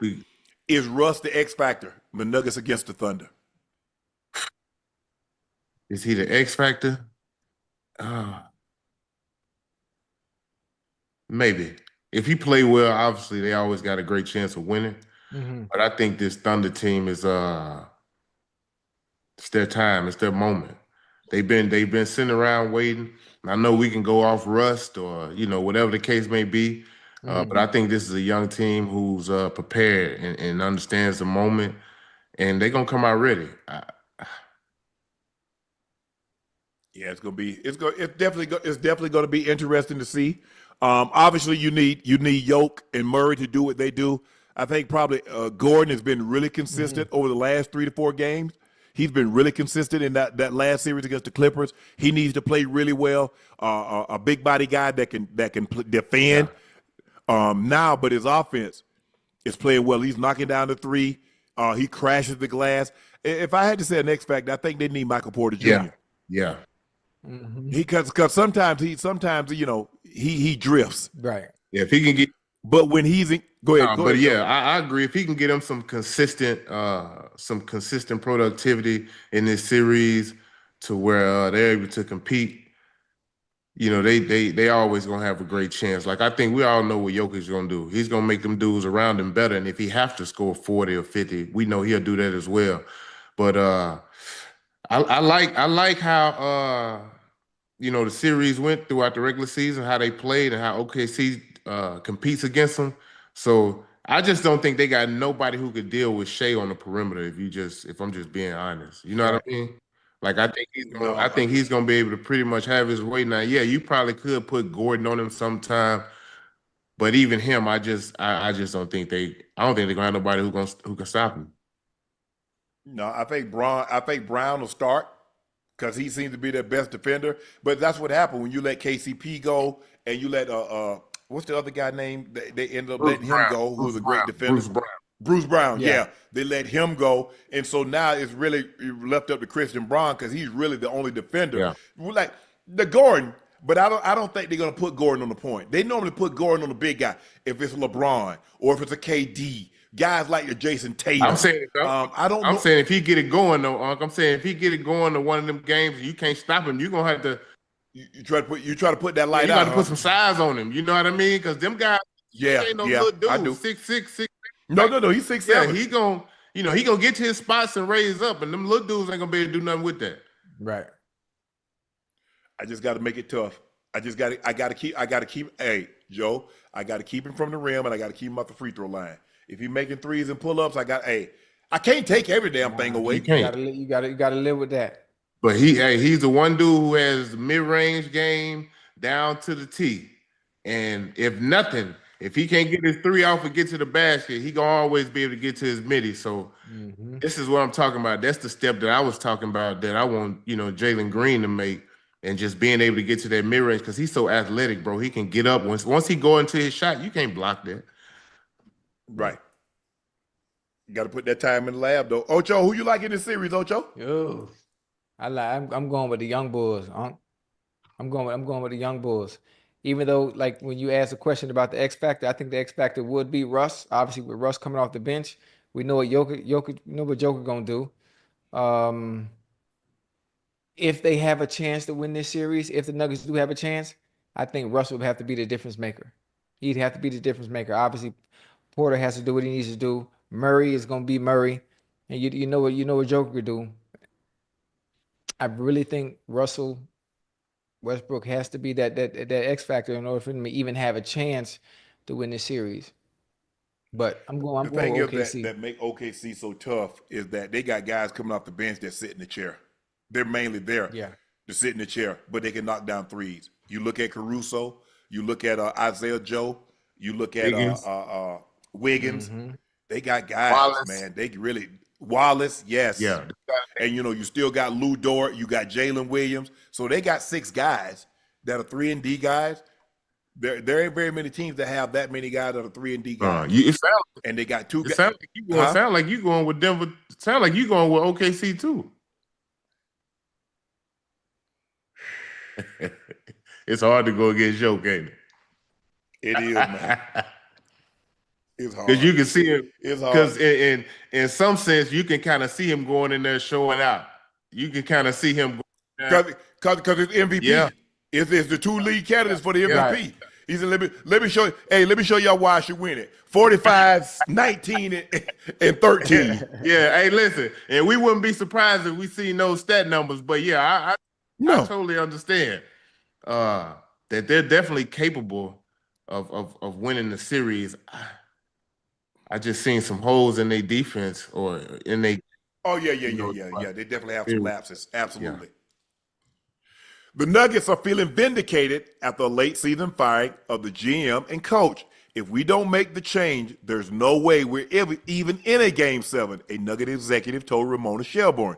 Jokic, I think the owner wanted to change something, to change the energy, and probably he did. No, he did. Ain't no problem. He did. He got the results he was looking for. I mean, you would have got those results regardless to who was the coach. Because the player listen. That's not what they're saying. If an exec say that and the best player on the team, I'm gonna take your word for it. Okay, you're right. Right. I'm just thinking about me as a player, regardless of who my coach is, I still have a job to do. Once I go in between those hashes and that green grass, I'm gonna make sure. Maybe the coach ain't put you in the best situation. That's why you ain't getting the job done. Oof. They definitely play with a sense of urgency. I would say in this first round, knowing that they probably doing it, playing for the interim coach. Yeah, they want him to. They want him to look good. So it's different, man. When you got a pretty good coach and guys want to play for him and they want to do good for him, they want him to look good. You can tell those guys out there they balling. Jokic just led his team in points, rebounds, and assists in a playoff series for the 9th time in his career. That's the second most all time, trailing only LeBron James. 24 series. LeBron James has led his team in points, rebounds, and assists 24 times. Jokic has now done it 9 times. But what about, I thought they told me all that help LeBron had. LeBron shouldn't be doing this, though. Joe, something ain't adding up now. Make it make sense. 2 + 2, why is 5 and 6? It's supposed to be 4. Look, Jokic is amazing, man. Yeah. I'm gonna have to find me. I got to find me another player because LeBron gonna be gone in a couple of years. So I need to find me another player I can get behind and root for. We just talked about him. I don't know what you waiting on. We just talked. You want Ant-Man? Yeah. What you mean? We just talked about him. Yeah, we just talked about Ant-Man from the crib too. Ant-Man from Georgia. Yeah. Man. Hey, he's got something out here in the waters, man. I don't know what it is. Yeah, man. Man, you want me to put Luka down? Because I had already said 5 years ago. I say, when LeBron leave, I'm gonna have to get with Luka. Nah, Ant-Man. Luka's cool. Luka's cool, great player, but it ain't Ant-Man. Don't let Ocho deter you, bro. If you want to stay a Lakers fan, die hard so you can root for. Listen. No, I ain't no Laker fan. I'm a LeBron fan. Yeah. I follow LeBron. Okay, so you saying, so if you root for Luka, then basically you gonna be a Lakers fan though. Yeah, I might have to go. I have to go outside the Lakers. I'm a LeBron fan. I follow LeBron from Cleveland to Miami, back to Cleveland to LA now. If he goes somewhere else, you know what? If he go home, hell, I'm going home too. You going with Go James? I'm going to go there. Damn it, I ain't root for nobody. Hold on, what you mean if he go home? What you mean if he go back to Cleveland? No, if he retire. Oh, if he retire. I'm retiring my fandom too. Oh man, no, you can't do it. He gonna be around for at least another year or two. He ain't going nowhere. I believe he got at least 2 more years. Yeah. Playing off the ball like that? Yeah, they gotta give him a little more help though, man. Gotta give him some size. They gotta get him a big. They putting too much pressure on my boy. You gotta get him a big. We got a big. Look at Miles Turner had 13. Look at everybody big. Jared Allen had points today. I big ain't even played in game 5. Damn. And then in the other game, he had 2 points. What I'm supposed to do with that? Can we get a big to give us 10 points? Give us 10 to 16 on a nightly basis. That's all. Yeah, I had a That's it. bad first round matchup, man. Don't trip. Bad first round matchup. Jrue Holliday is set to return from injury Game 1 versus the Knicks, Holiday would make his return to the floor after missing the final 3 games of Boston first-round series with a hamstring strain. Mm. How important is it for them? Because he's probably going to match up with Brunson. He'd probably take Brunson. But you got a bunch of guys you can throw at Brunson. Yeah. You can throw Derek White at Brunson. Yeah. You can throw Holiday at Brunson. And if You can put Jaylen Brown on Brunson. You put Holiday coming off an injury out there in front of Brunson, you're gonna pull something. You're gonna pull something. Yeah, you put Derek White on. You can put Derek White on. He gonna sauce Derek White up too. You can put Jaylen Brown out there on him too. He gonna sauce Jaylen Brown up there too. You got to understand, everybody, you're naming players that are really good. You're naming players that are defensive players. But everyone Jalen Brunson goes against, he going to get to a spot. He going to drive. He going to use his body. He going to do what he always do, regardless of who it is out there. I'm trying to make him as inefficient as possible. That's all I'm trying to do. He going to get to his spot. Right. I'm trying. Hey, he get 33. I'm trying to make him take 30 shots to get it. Hey, that's all I can do. You're just trying to wear him down. You're just trying to get different looks, different bodies. Hopefully, look, they just come out of grueling series as well. He was banged up a little bit in that series, so he carried on to the next series. You know that. We got to make it tough on him. I'm trying to hound him. He like Joe said, he just came out of 7-game series. He's averaging 40, 42 minutes a night. Yeah. So, hey. 6. Pick him up, D. White, you got it. Hey, Jalen, you got it. Holiday, you take it. Oh, yeah, we just go, hey. Peyton Pritchard, hey, be pissed. Yeah. Just buzz around like a gnat. Annoy the hell out of him. I'm sure the Celtics are happy to have him back because, like you said, Jalen Brunson is the one guy that really can create his own shot. It's gonna be interesting to see the matchup. They'll probably put OG on Tatum. Mm-hmm. This is why they got. I'm thinking probably take Josh Hart. Probably have him on Jaylen Brown. Who Bridges gonna guard? Who you putting Bridges on? Oh, Bridges. You know what? I think Bridges might. You know what? Bridges might take Jaylen Brown. Yeah. And then Josh Hart take Derek White. Yeah. And OG on Tatum. Yep. Yeah. This is why they went and got OG. Hey, but here's the thing. Who y'all and I guess Porzingis and Cat. Mm-hmm. Yeah. Or Al Horford and Cat. Yeah. What you got? You got Knicks and 6? I got the Celtics. Oh, my bad. Okay. I got the Celtics. Joe? I got the Celtics. Nah, that. The 5 over with. It's over with. It's over with. I got the Celtics. I got the Celtics on Ocho. A very experienced team. Obviously, and they've been playing well. They know what these battles are like, and they've had the Knicks number. Over the years. Yeah. I don't even think this is gonna be a long series. I actually think it's gonna be a short one, actually. Sweeping? I ain't saying sweep. What the hell about you? You ain't like my 5 prediction. Well, hell, go. You don't like that pick? Go with 6. I'm saying you wore the 5 out, Unc. The 5 gone. Come on. we got to. I got to bring it back. Lakers, we got to find something that's catchy. I mean, for the Celtics. I don't know. Man, you remember, Joe, you remember they brought the bell-bottom pants back? Yeah. Remember the bell-bottom jeans? They back in style. Bell-bottom dress pants, back in style. Everything come full circle. Everything come full circle. But I say I do got the Celtics in 5. I say the Knicks will win the game. Got something very interesting for the both of you guys. The number of players declaring for the NBA draft by year. In 2021, it was 353. In 2022, it was 283. In 2023, it was 242. In 2024, it was 201. This year, it's only 106. The NIL money, Ocho. Yeah. Got the boy like, hey, let me go on and stay here and get a quick 250, 500. Mm-hmm. Hey, you going to give me that money, and I'm going to stay right here in college. Yeah. Man, listen, also the opportunity with the great understanding, your chances of making to the NBA and actually playing in the NBA and making that squad, it's only a team of what, 15, right? How many players it is? 15 a team. Yeah, 50. So you got about 400 players. Yeah, man. 450. I'm gonna bet on myself in college and get as much as I can. Hey, and that's 450. That's every year. That ain't just this year. Yeah. Yeah. Ain't like they ask something. Hey, ain't no hey, Yeah. we're gonna be 460 So next year. look, if you got 50, 60 guys coming in every year, you got 50, 60 leaving every year. So that's Yeah. every year. And that's Yeah. why I tell cats, as hard as it is to make it to the league, bro, it's even harder to stick. You know what I Yeah. mean? It's harder to stick because once you get there, you can't exhale. You know what I'm saying? You got to keep going. You got to keep pushing. You got to work even harder.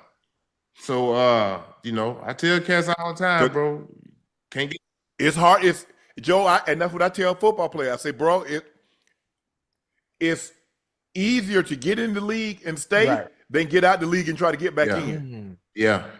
Because if you think it's hard getting in, get in and get out and try to get Yeah. back in. Right. Unless you're a quarterback and you got to be decent. Yeah, yeah. And what they say at the stadium, you go to the game, you exit the arena, you can't get back in. They say, once you in, see, I got a ticket. Even you got a ticket, they nah, bro, you done left. We can't let you back in the game. And that's how they feel about sports. It's like, bro, I was just here a year ago. I was only gone a year. Y'all make it seem like I was gone a decade. Right. Oh well. Yeah.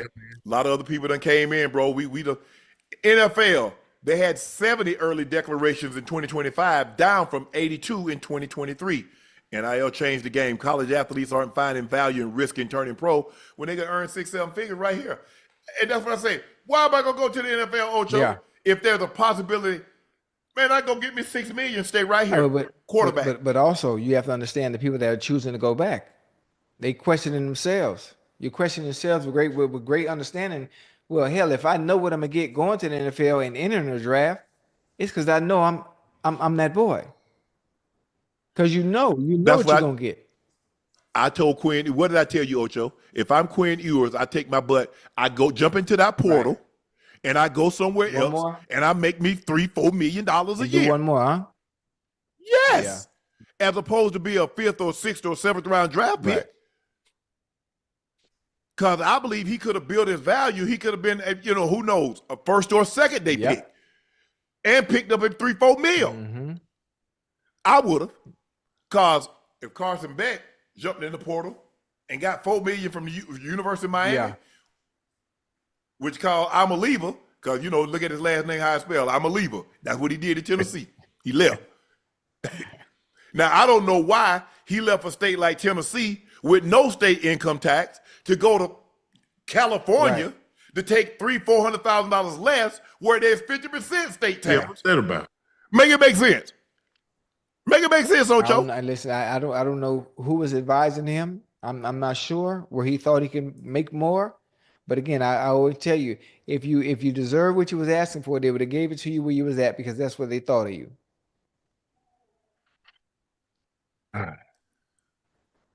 Ooh. All right, Ocho. Got another one for you. What happened? Shedeur Sanders was reportedly pissed at the Giants during his private pre-draft visit, per Albert Breer. The Giants won. They give players an install, and there are mistakes intentionally put in the install. He didn't catch them and got called out. He was pissed that they did that to him. Now, before we get into this, Ocho, I told you and I had a conversation. I said, Ocho, unless teams tell us what their draft grade is on Shedeur, then and only then can we. The Cleveland Browns says we didn't have a first or a second day grade on. I mean, a first day grade on. Him.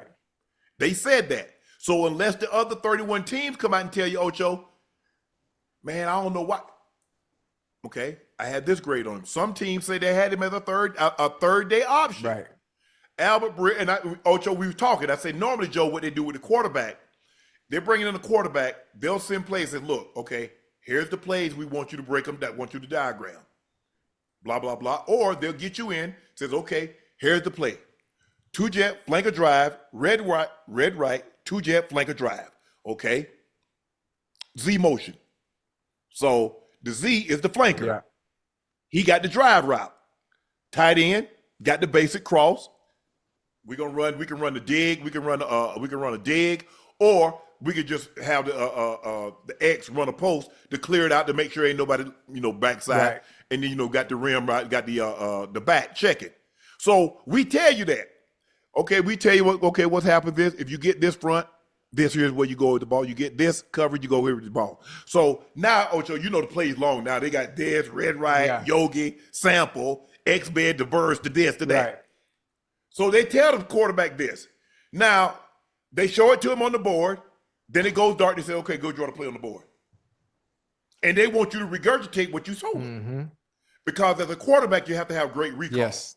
Because if they call that damn play, Joe, in your helmet, you got to regurgitate it. Plus, you got to know, if I get this coverage, I go here. Yeah. If I get that coverage, I go here. If I get hot, I go here. Right. But a lot of times they're like, you know, we want you to like be a quarterback. Right. Now, knowing what you've heard, Cleveland Browns said we didn't have a day one grade on him. We had a more like a fourth or fifth, you know, fourth or fifth round grade on him. Okay, fine. The Giants sent him plays to install, intentionally put mistakes in. He didn't catch the mistakes. They told him. He got upset that they didn't tell him. Ocho, what's your thoughts? I mean, listen, I understand teams have to do their just due when it comes to these meetings, these interviews, going over plays and having installs and having quarterbacks go up and explain plays. There are a lot of people, Unc, that play the game of football that can go into these meetings and these interviews and ace them. They can point out every mistake. They can do everything right. And you turn on the film, they sorry than the motherfucker. They sorry as hell. Can't play a lick of ball, but they're great. Right. They're great in the film room. They're great in it will come to drawing up plays, but when it's time to play where it actually matters, on game day on Sunday at 1 o'clock, they're horrible. We know what you get with Shador when he plays the game of football on Sunday. We watched him do it at Jackson State. We watched him do it in high school. We watched him do it at a very bad institution and turning that program around in Colorado. Yep. So what you telling me about him not knowing and him missing mistakes on something you purposely tried to trip him up on, okay, he didn't see it. He didn't see it. But I know what I get on the field. Why even play this game? What game are we playing? What are you proving by purposely putting mistakes in there? He's a rookie. He's coming in. He's young. Of course he's gonna miss it. Of course he's gonna miss stuff like that. Who wouldn't at the position? Yeah, that's not his plays. Like, you know, if you gave him his plays at Colorado and then try to slip that in there, because the BP, my position coach in Denver would do that sometimes. And I was like, nah, this is not a 70. This is a 50 protection. 50 protection, right. I'm in blocking. So 70 protection, I'm free to go. So you call a play knowing, and we had live colors, blue Detroit. That's a live color. That we get a stretch, we get over what we call a bear front, a bear stretch, or a Navajo. We call it Navajo. Some people call it Joe, I'll be teaching a little football. Okay. When you have the center and both guards cover, that's called a bear front. Okay. Yeah. Now, if you want to stretch it, we put somebody over the tight end, and we put the defensive end outside. That's called a bear stretch.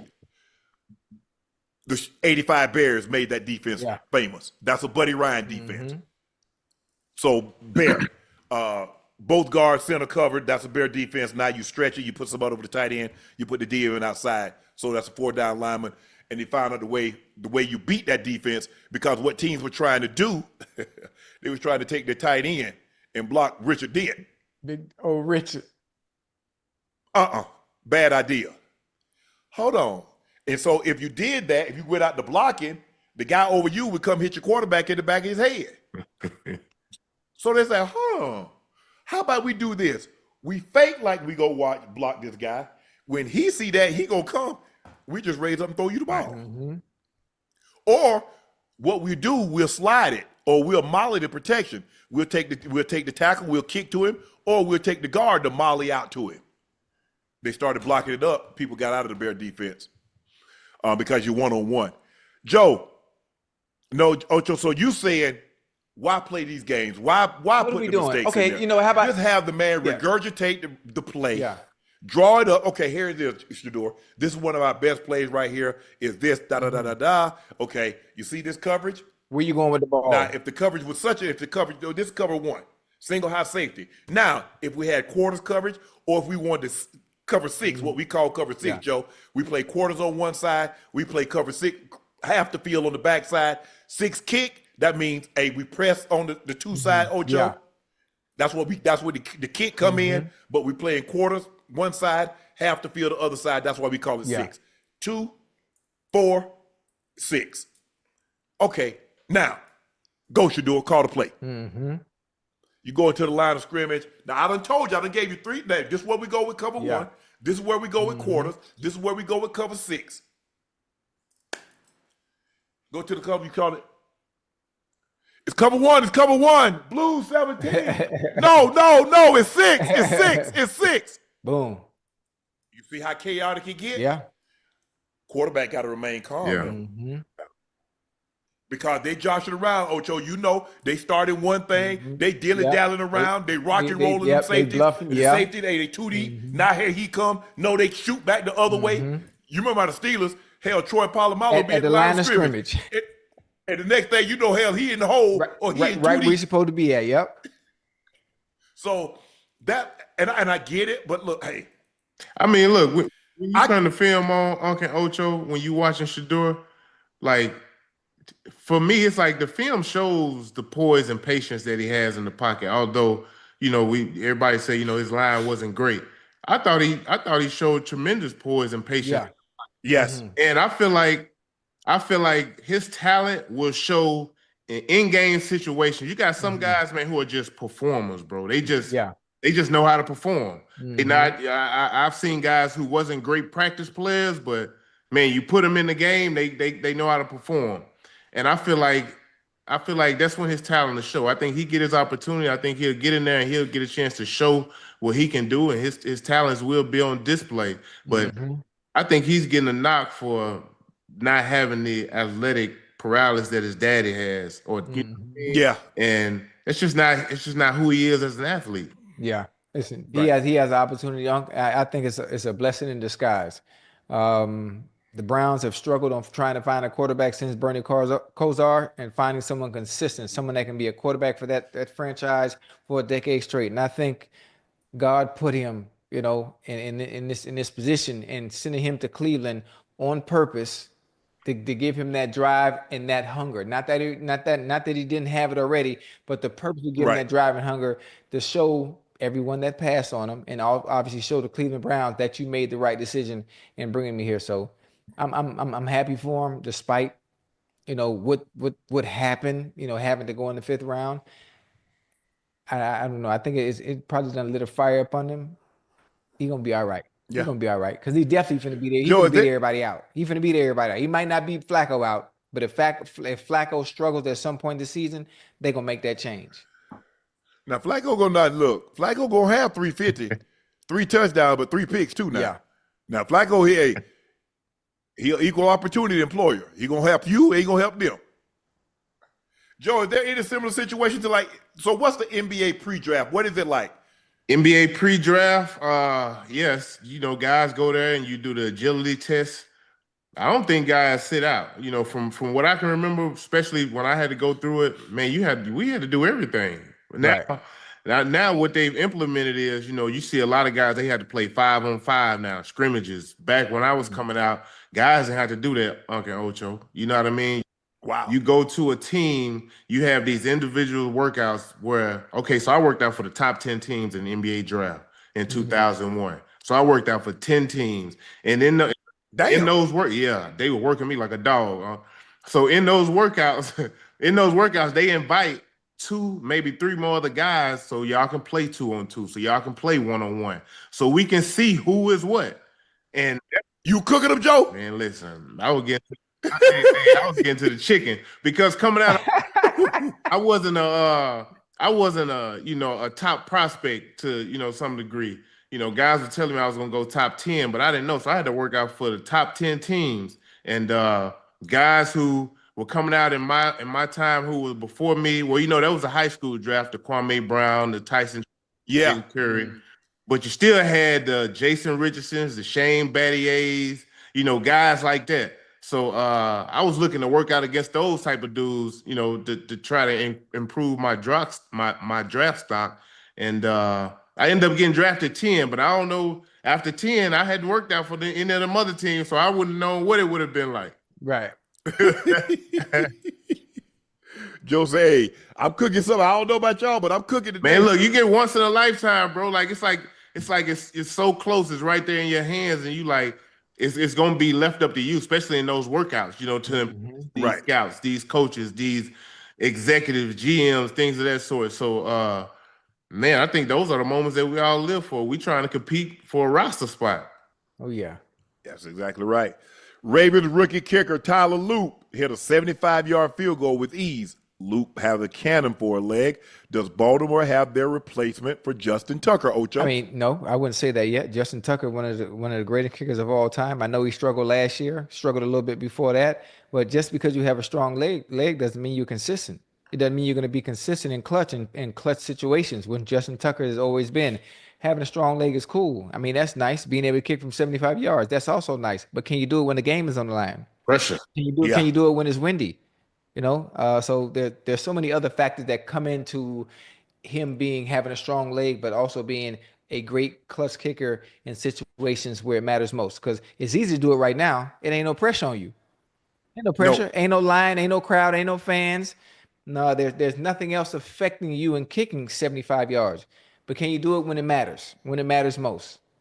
Right. Man, hell, all these kickers got legs now. Ocho, guys, they wouldn't even let you attempt no 60-yarder. Right. Now these guys like, okay, to get about 5 more yards and 60 yards. These guys from now a 50-yard field goal is like a 50-yard field goal is like a PAT. That's a layup. But these guys got. I mean, when I was in, only a handful of guys could be consistently accurate from 50 plus. I mean, they was trying to get that thing 45 again. Yeah. But now. And they get, Ocho, you missed a 55-yarder. They like, what happened? Yeah. What happened? It's 55 yards. And plus, remember the goalposts are a little bit more narrow now. They're a little bit more narrow. So I kick 65 yards too now.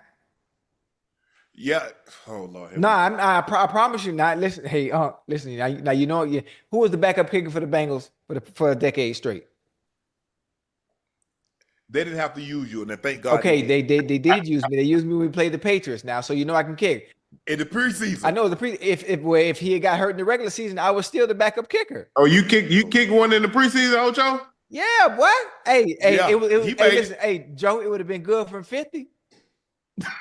Oh Lord. Hey, matter of fact, chat. Can somebody please send this to Unc?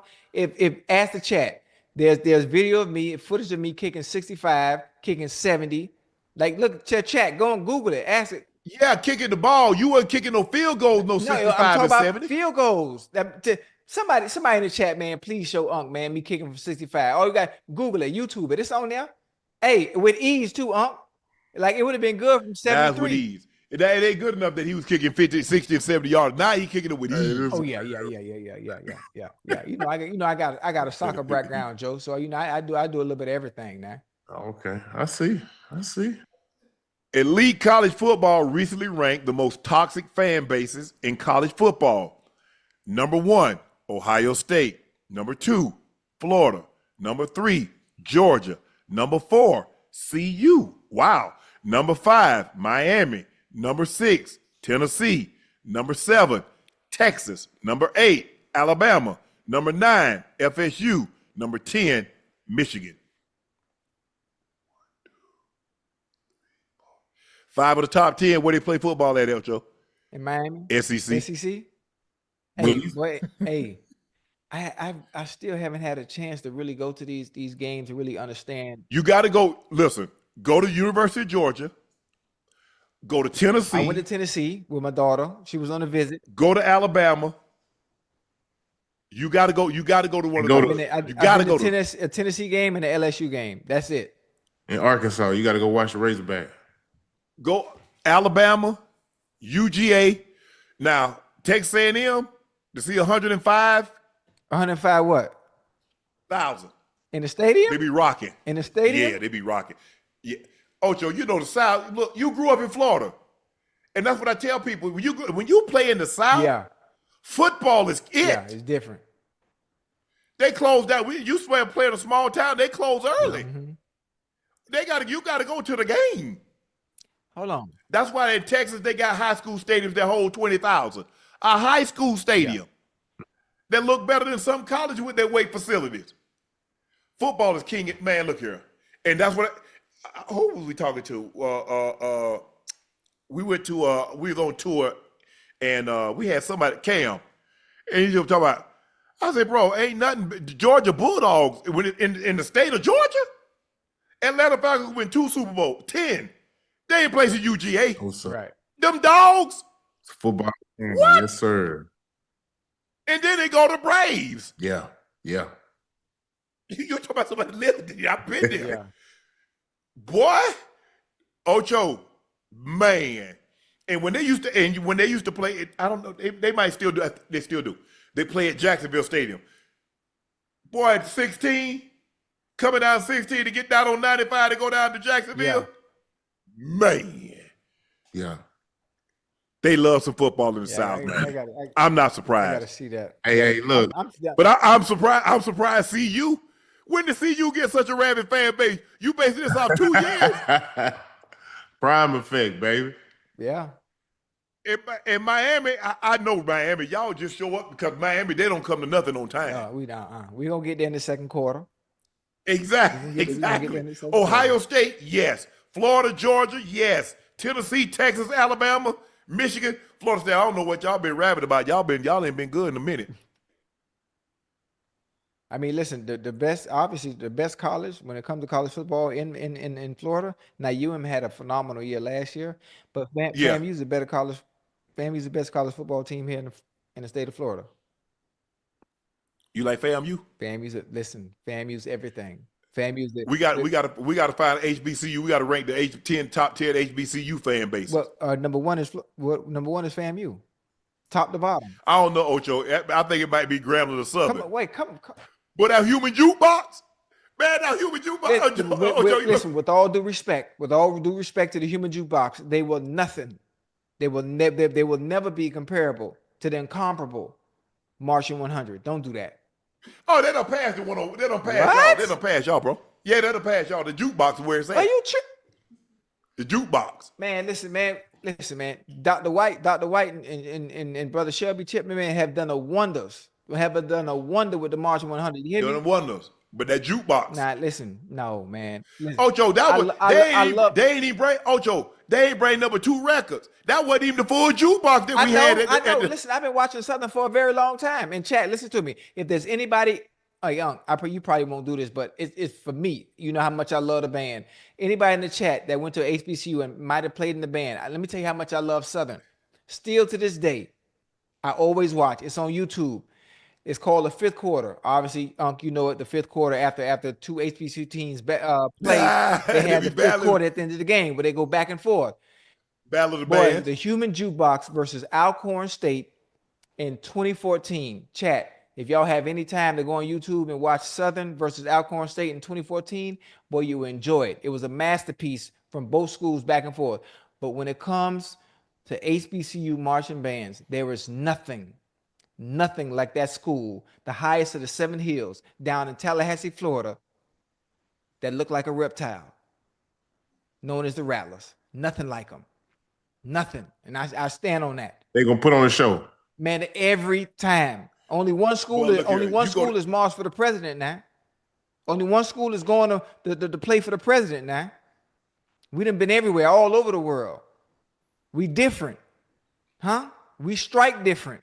What you mean we? Huh? You went to Oregon State. Wait, time out. You know why I wasn't able to go to FAMU? I ain't had no grades coming out of high school. But listen, I'm an honorary member. Boy. I'm an honorary member. Huh? And I'm an ambassador for FAMU. Teddy. Everybody high. Hey, what a dog at? Joe, what a dog at? Titus. Titus put up. Titus sleep. Huh? Titus. I'm talking about Joe. I want to see Joe dog. He roaming the property right now, Ocho. He got let him. Oh, you got property, boy. You got money. Property. Hey, he ain't say he was in the yard. Nigga say he on the property. Ocho, you gotta chill. Ocho, you gotta chill. You gotta chill, Ocho. You gotta chill.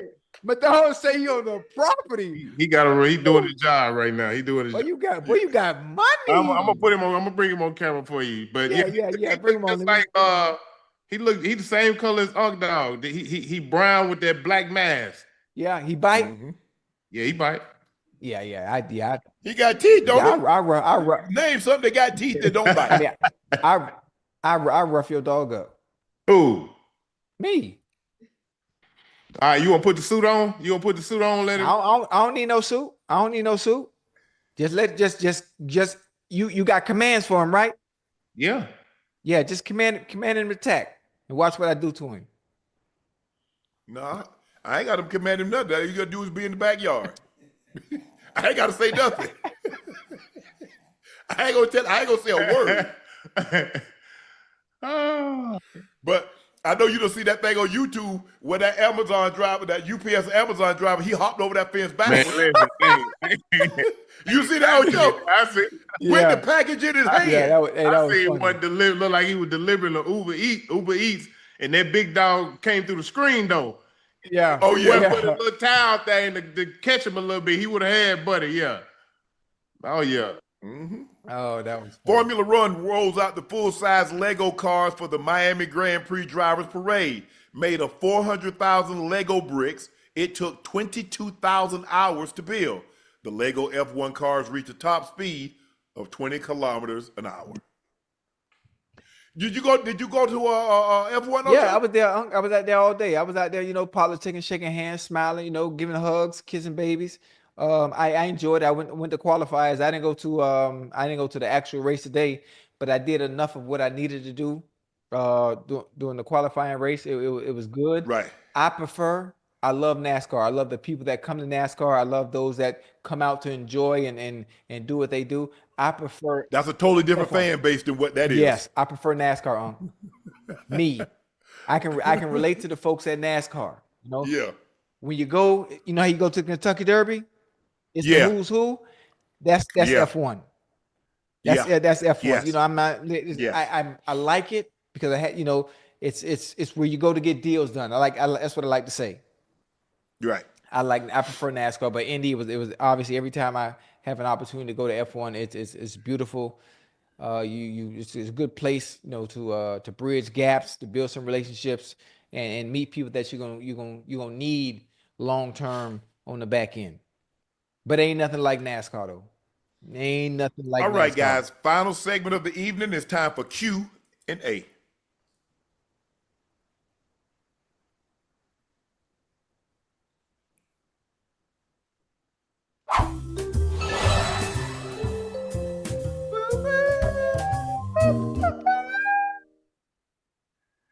Black Lex 71.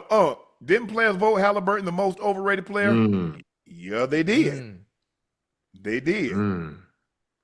Man won a gold medal and been on the Olympic been on Olympic team and go to an All-Star game. So I don't know how he overrated.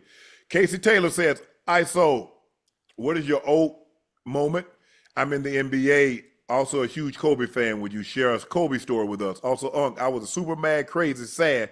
We played hella bad, maybe Lakers in 5 next year. Man, I had a chance to play with Kobe in a hurricane relief game in Houston. This 2005. And when the hurricane, what was the hurricane in Houston, Uncle Ocho? It was in 2005. I can't remember the name of the hurricane, but anyway, a bunch of guys went down there and we played a real game. And man, I just remember, it's being for the fans and us on the van, and I was riding on the same van as Kobe. And I remember one dude on there was like, yeah, man, let's come out and have some fun for the fans, put on a show, enjoy the game. He's like, oh, nah, we coming out to compete. Yeah, we gonna win. You know what I mean? And just in the charity game, man, I'm like, the focus that he had, from playing against him in All-Star games, and just playing against him when he was playing for the Lakers. Obviously, I was playing for Phoenix or Atlanta or Brooklyn. Man, his focus was there at all times, bro. It wasn't. It was never a playtime with him. It was like, man, let's do it. Like, if we gonna do it, let's do it. Do it right, yeah. Right. Hurricane Rita. Is that what? Joe, that was the Hurricane Rita. Yeah, we went to Houston, man, and had a dope game down there. It was a lot of fun. Pressure said, you got to stop KD and Book got beat by Ant and the Wolves. If KD is not with Steph, he not winning no chip. Injury prone and gone. ISO? Well, that's something we'll never know because he went to Golden State and won 2 championships. He didn't coattail. The man led. He led. You know, he was the Finals MVP 2 years in a row. Now, he's been on some great teams where they couldn't get it done, whether it was lack of leadership or whatever the case may be. But, I mean, Durant's a hell of a talent, man. He's a hell of a Yeah. I think we look at his attributes and some of the other greats like LeBron, who naturally makes guys around him better and has done that pretty much throughout his whole career. And, Durant has took some flack for that. But for the most part, I love him because he's a dude who just loves to go out there and hoop, bro. That's And at the same time, you know what you're going to get from him. You know what he's going to bring to the table. Yeah. Yeah. And that's the thing. The thing, look, he ain't trying to get no pep talks. He ain't trying to be in no pregame meeting doing all that. I'm gonna come out here. Y'all know what I'm gonna give you. I'm gonna give y'all 20. I'm gonna give y'all 27, 6, 6. That's what I'm gonna give you. Now, y'all catch me just right. I'm gonna be a crazy efficient. I'll give you 32. Right. Yeah. But that's all he wants to do. He guys that love the game of basketball, all the other stuff. Hey, talking to y'all in pregame meeting, we got to come out here, rah, rah, rah. He's made that abundantly clear. I ain't got no problem with it. Hey, everybody ain't meant to lead. Right. And the way he lead might not be the conventional way that a Jordan or a Kobe or LeBron or a Jokic or a Steph. Right. It might be a different form of leadership. Yeah. Just maybe some people lead by example. There we go. I was just going to say that he just may lead by example, and for the most part, that's what he's been doing. Dr. Frankie L. Bellamy, how you doing, Doc? Hey, fam, what kind of pressure did y'all feel in the playoffs? Was it nerves, hype, or straight tunnel vision? And what did you do physically and mentally prepare? Well, the pressure is what you feel when you haven't done what you think you can do. For me, Ocho, like a series, we talked about it yesterday, Game 7, NBA Game 7, hockey Game 7, baseball Game 7. In football, every game we play in the playoff is a Game 7. There is no tomorrow. Every game is a Game 7. Tom Brady played 35, probably Game 7s. Let that sink in. If you're an NBA player, if you play 5 in your career, you're like, damn, think about playing 35. If you're not prepared, you'll feel pressure. Yeah. If you've prepared, you don't feel pressure. Right. It's a singular focus. I'm going to do what I've done to get here. I'm not going to do anything. I might go back and like, okay, I saw something. In 2 games. Let me see something here. Might go back and look at something, see how the guy played, somebody that was really similar to me, Ocho, how they did it in the slot. Okay. But at the end of the day, it's football. Right. John throw it. Somebody throw it. I catch it. I get a first down or a touchdown. Okay. Block. Stay between my guy, the guy trying to make the tackle, and the ball carrier. Right. It's really that simple. But I don't think anybody's like, oh man, this is the divisional round of the playoff. This is the AFC Championship game. I don't think people think of it in those terms, Joe. But because the energy is different. It is.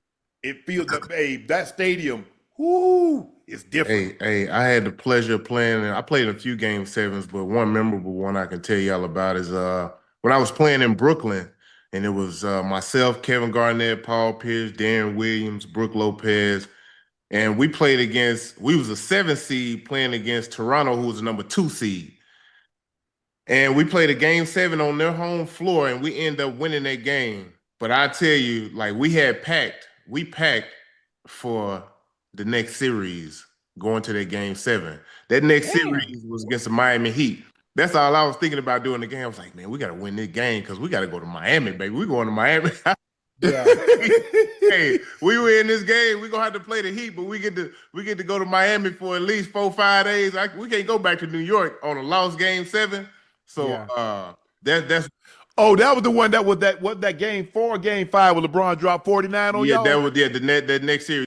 Yeah, That's that it. game 4. He dropped 49 on us. But it was a great series, man. We had fun. And that's why when you get to those stages in the season in the playoffs, you got to be healthy, man, and that's what kind of bogged us down with injuries. We had plenty of talent, but we had guys that were just banged up and just too injured. Man, y'all they were old, Joe. Yeah, man, but I ain't necessarily talking about Paul and KG. I'm saying, man, we had Andre Kurlenko, AK-47. I don't know if y'all know much about him, man. That man 6'9", 6'10", could do everything. If we would have had him, he was on our team. Like, if he could have gave us any little productivity, man, we would have had a better chance. You know, it's just little stuff like that. Like, he never got a chance to play in the series. Quinlan Nods Custom. Wolves have size, but Warriors have speed. If Rudy plays like he did against the Lakers game 5, then the Warriors in 5 or 7. If Rudy Gobert plays like he played against the Lakers in game 5, they are sweeping the Warriors. Yeah. You talk about the Warriors either 5 or 7. If Rudy Gobert give you 27 and 24, they are sweeping the Warriors. Yeah, I don't know if he gonna have that out. No. But he may win you a game or two just from his presence, and just the relentlessness of their team alone. They can hit you in so many ways. We talk a lot about Ant-Man, but he got a lot of great complementary pieces that can explode For sure. moment. We seen the Jaden McDaniels go for 30 in a game.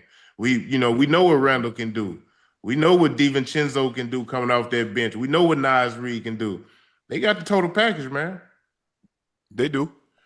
Quinlan Nas has another one. He said Ant-Man, Sandman, Candyman. He said Warriors in 5. Y'all seen Ant-Man after the Lakers game. He said, Man, man, Batman, Ant-Man. True Infamous 73, Minnesota, pineapple soda, cream soda. Warriors in 5. Everybody said the Warriors in 5. I don't know. All right. Josh R908, bacon grease, leg crease, itchy fleece, Steph cooking with grease. Warriors in 5. That's 3 Warriors. Gold standard. If the GOAT Michael Jordan was on the Lakers, would have won that series. All right, now. Well, if he, so why did he? Okay, if he was the GOAT, why didn't he beat the Celtics? Look, they both goated, man. They both goats, bro. But it's the thing. Look, I hate like errors because it's so different now. Yeah. It is so different. The game, if y'all can't look at the game the way the game is played today, compared to when was the last time you saw a 73-65 full game? 4 quarters and the final score was 73-65. Teams getting 73 points at the half. Yeah. Different ball game. Steph Curry shoot more threes by himself than the whole NBA shot. Back then? Yes. Yeah. The game is different. Completely different. No post presence. Kevin said, could you see the Lakers trading for Claxton or Ayton? If not, who would be the best fit for them? I like Claxton. Luka needs a lob presence. That's what, if you go back and look when they went to the finals, he had Gafford, he had Lively. Yeah. Putting pressure on him. That's what he needs. That's what he needs. That's what he wants. So he can, he gets that step through and the guys come to help. He just lob it up and they slam it down. Ayton might cost a little bit too much. You think so? Mark Williams would have been a perfect guy. Yeah. Mm-hmm. Mark Williams been a perfect guy. Guy give you 16 and 10. Boy, they sure could have used that. They need a big. Say less, Uncle Ocho. Love the show. Who you guys think the biggest what if story in sports history? What if? What if? For me, Lynn Byers. Ooh, that's a good one. Lynn Byers. That's a good one. I'm going with Lynn. I'm too. old enough to remember Lynn Byers. Yeah. Ooh. Bad boy. Woo. Could do it all, Ocho. Yeah. Could do it all. I know. Yeah. Lynn Byers and What if? Who else? What if? Brandon Roy. If Brandon Roy had stayed healthy. What if Jason Williams don't have that motorcycle incident? Yep. That boy was a big. Hey, that's my class right there. Dude was cold, man. Jay Will was cold, bro.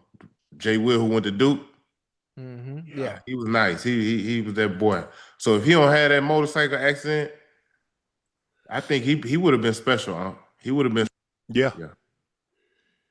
Hank Gathers. Hang. Loyal Marymount. Boy, they getting it up and down. I mean, they scored 110, 115, 120 in college. That's unheard of. What? he and Bo Kimball. No chill, Will. You're starting a street team. What 3 athletes are you picking? A street ball team. What 3 athletes are you picking? Street ball. Who you picking, Ocho? I want Jason. I want Jason Williams. I want Jason Williams running the point. Now we talk about street ball, just based on his. You talking about white chocolate? Yeah, based on his style of play, his creativity.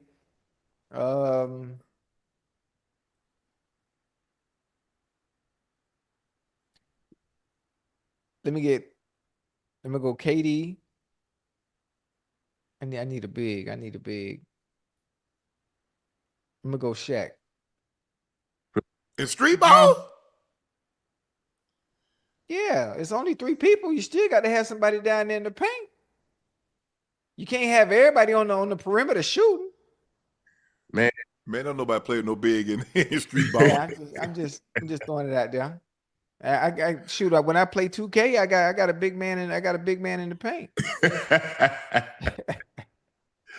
So you holding it down. Yeah. I missed the and one tour, man. Man, hey, it was different back then.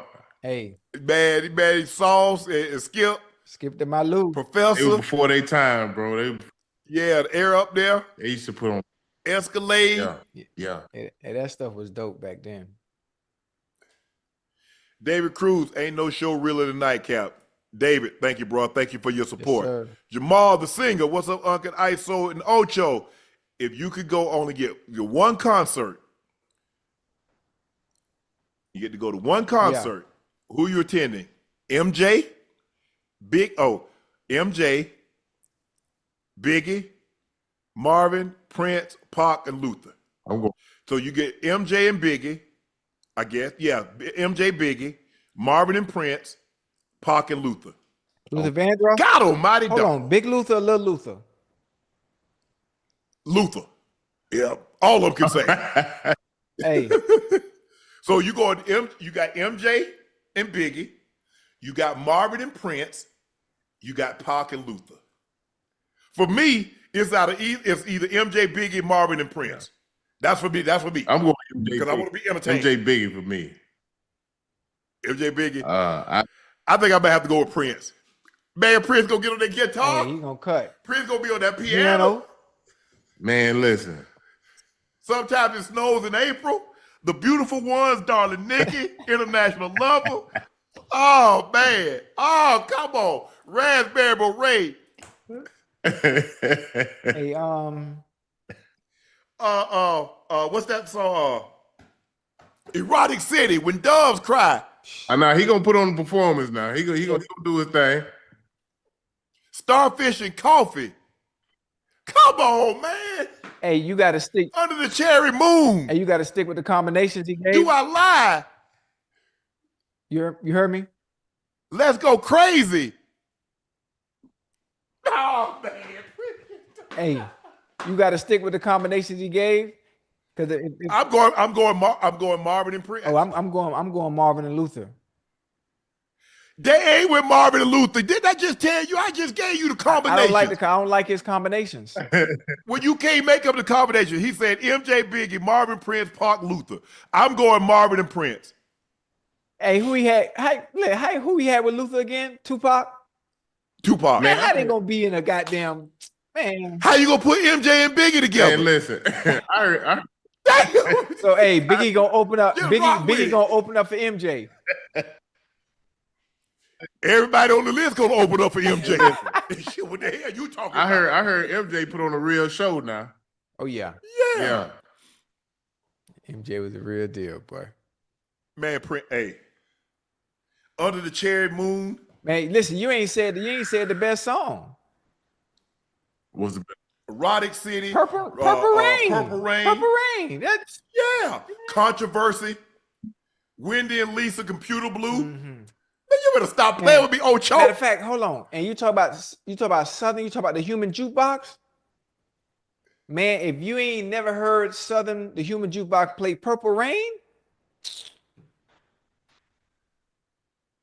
Darling Nikki. I had to take my glasses off.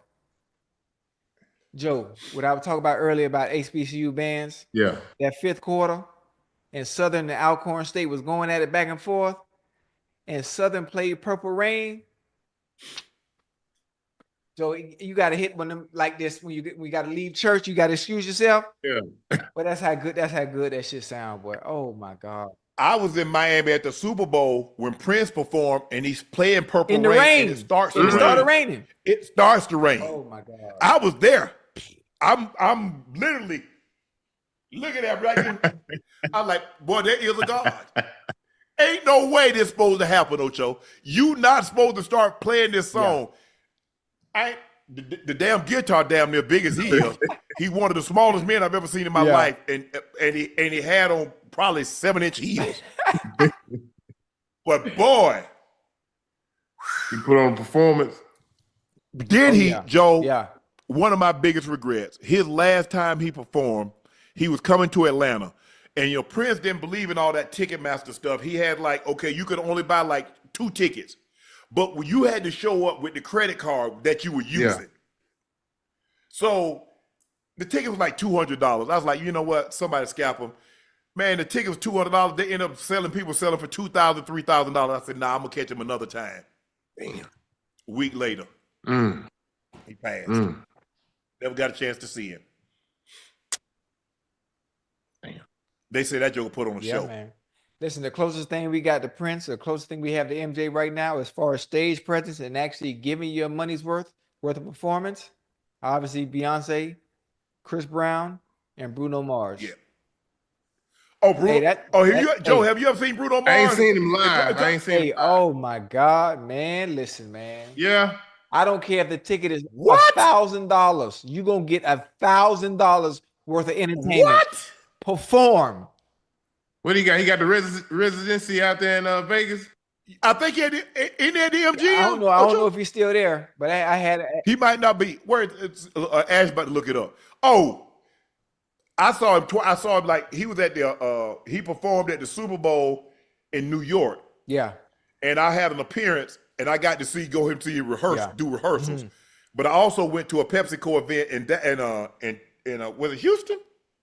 And he performed, bro. Hey, boy, Bruno the real deal, boy. Okay. Let me know. Matter of fact, let me add Usher to that as well.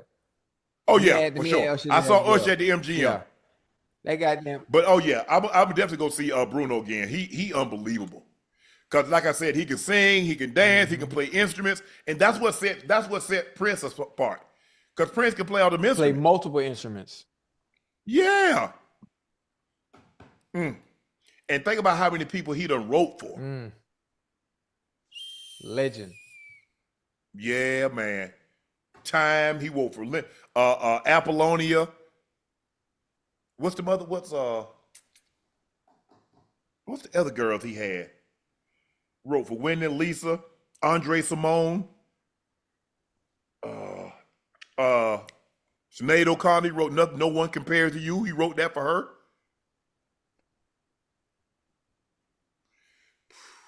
Because you remember when they was having verses and they had this thing, MJ or Prince. Yeah. MJ or Prince. Ain't another verse is touching it. Ain't nothing touching it, Ocho. Not even close. Nothing. Not even close. Nothing can touch that. Yep. And I don't care who. I mean, you take 20 songs now. You take 20. Yeah. It would have been a vibe, man. You go neck and neck. It would have been a vibe. What? It would have been a vibe, for real. I mean, look, there were some good ones. Man, you know who I really loved? Or Earth, Wind, and Fire and the Isley Brothers. Oh, Boy, that thing was nice. Boy, that thing was nice. Because anytime Earth, Wind, and Fire somewhere and I'm close, I'm going. I've seen it about 5 times.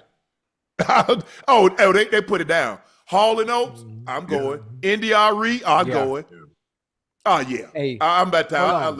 I like to sit down. Chastain Joe, your boy was a regular at Chastain. Oh yeah, You bring the food. That's my neck of the woods over here. Yeah, Seal. Yeah.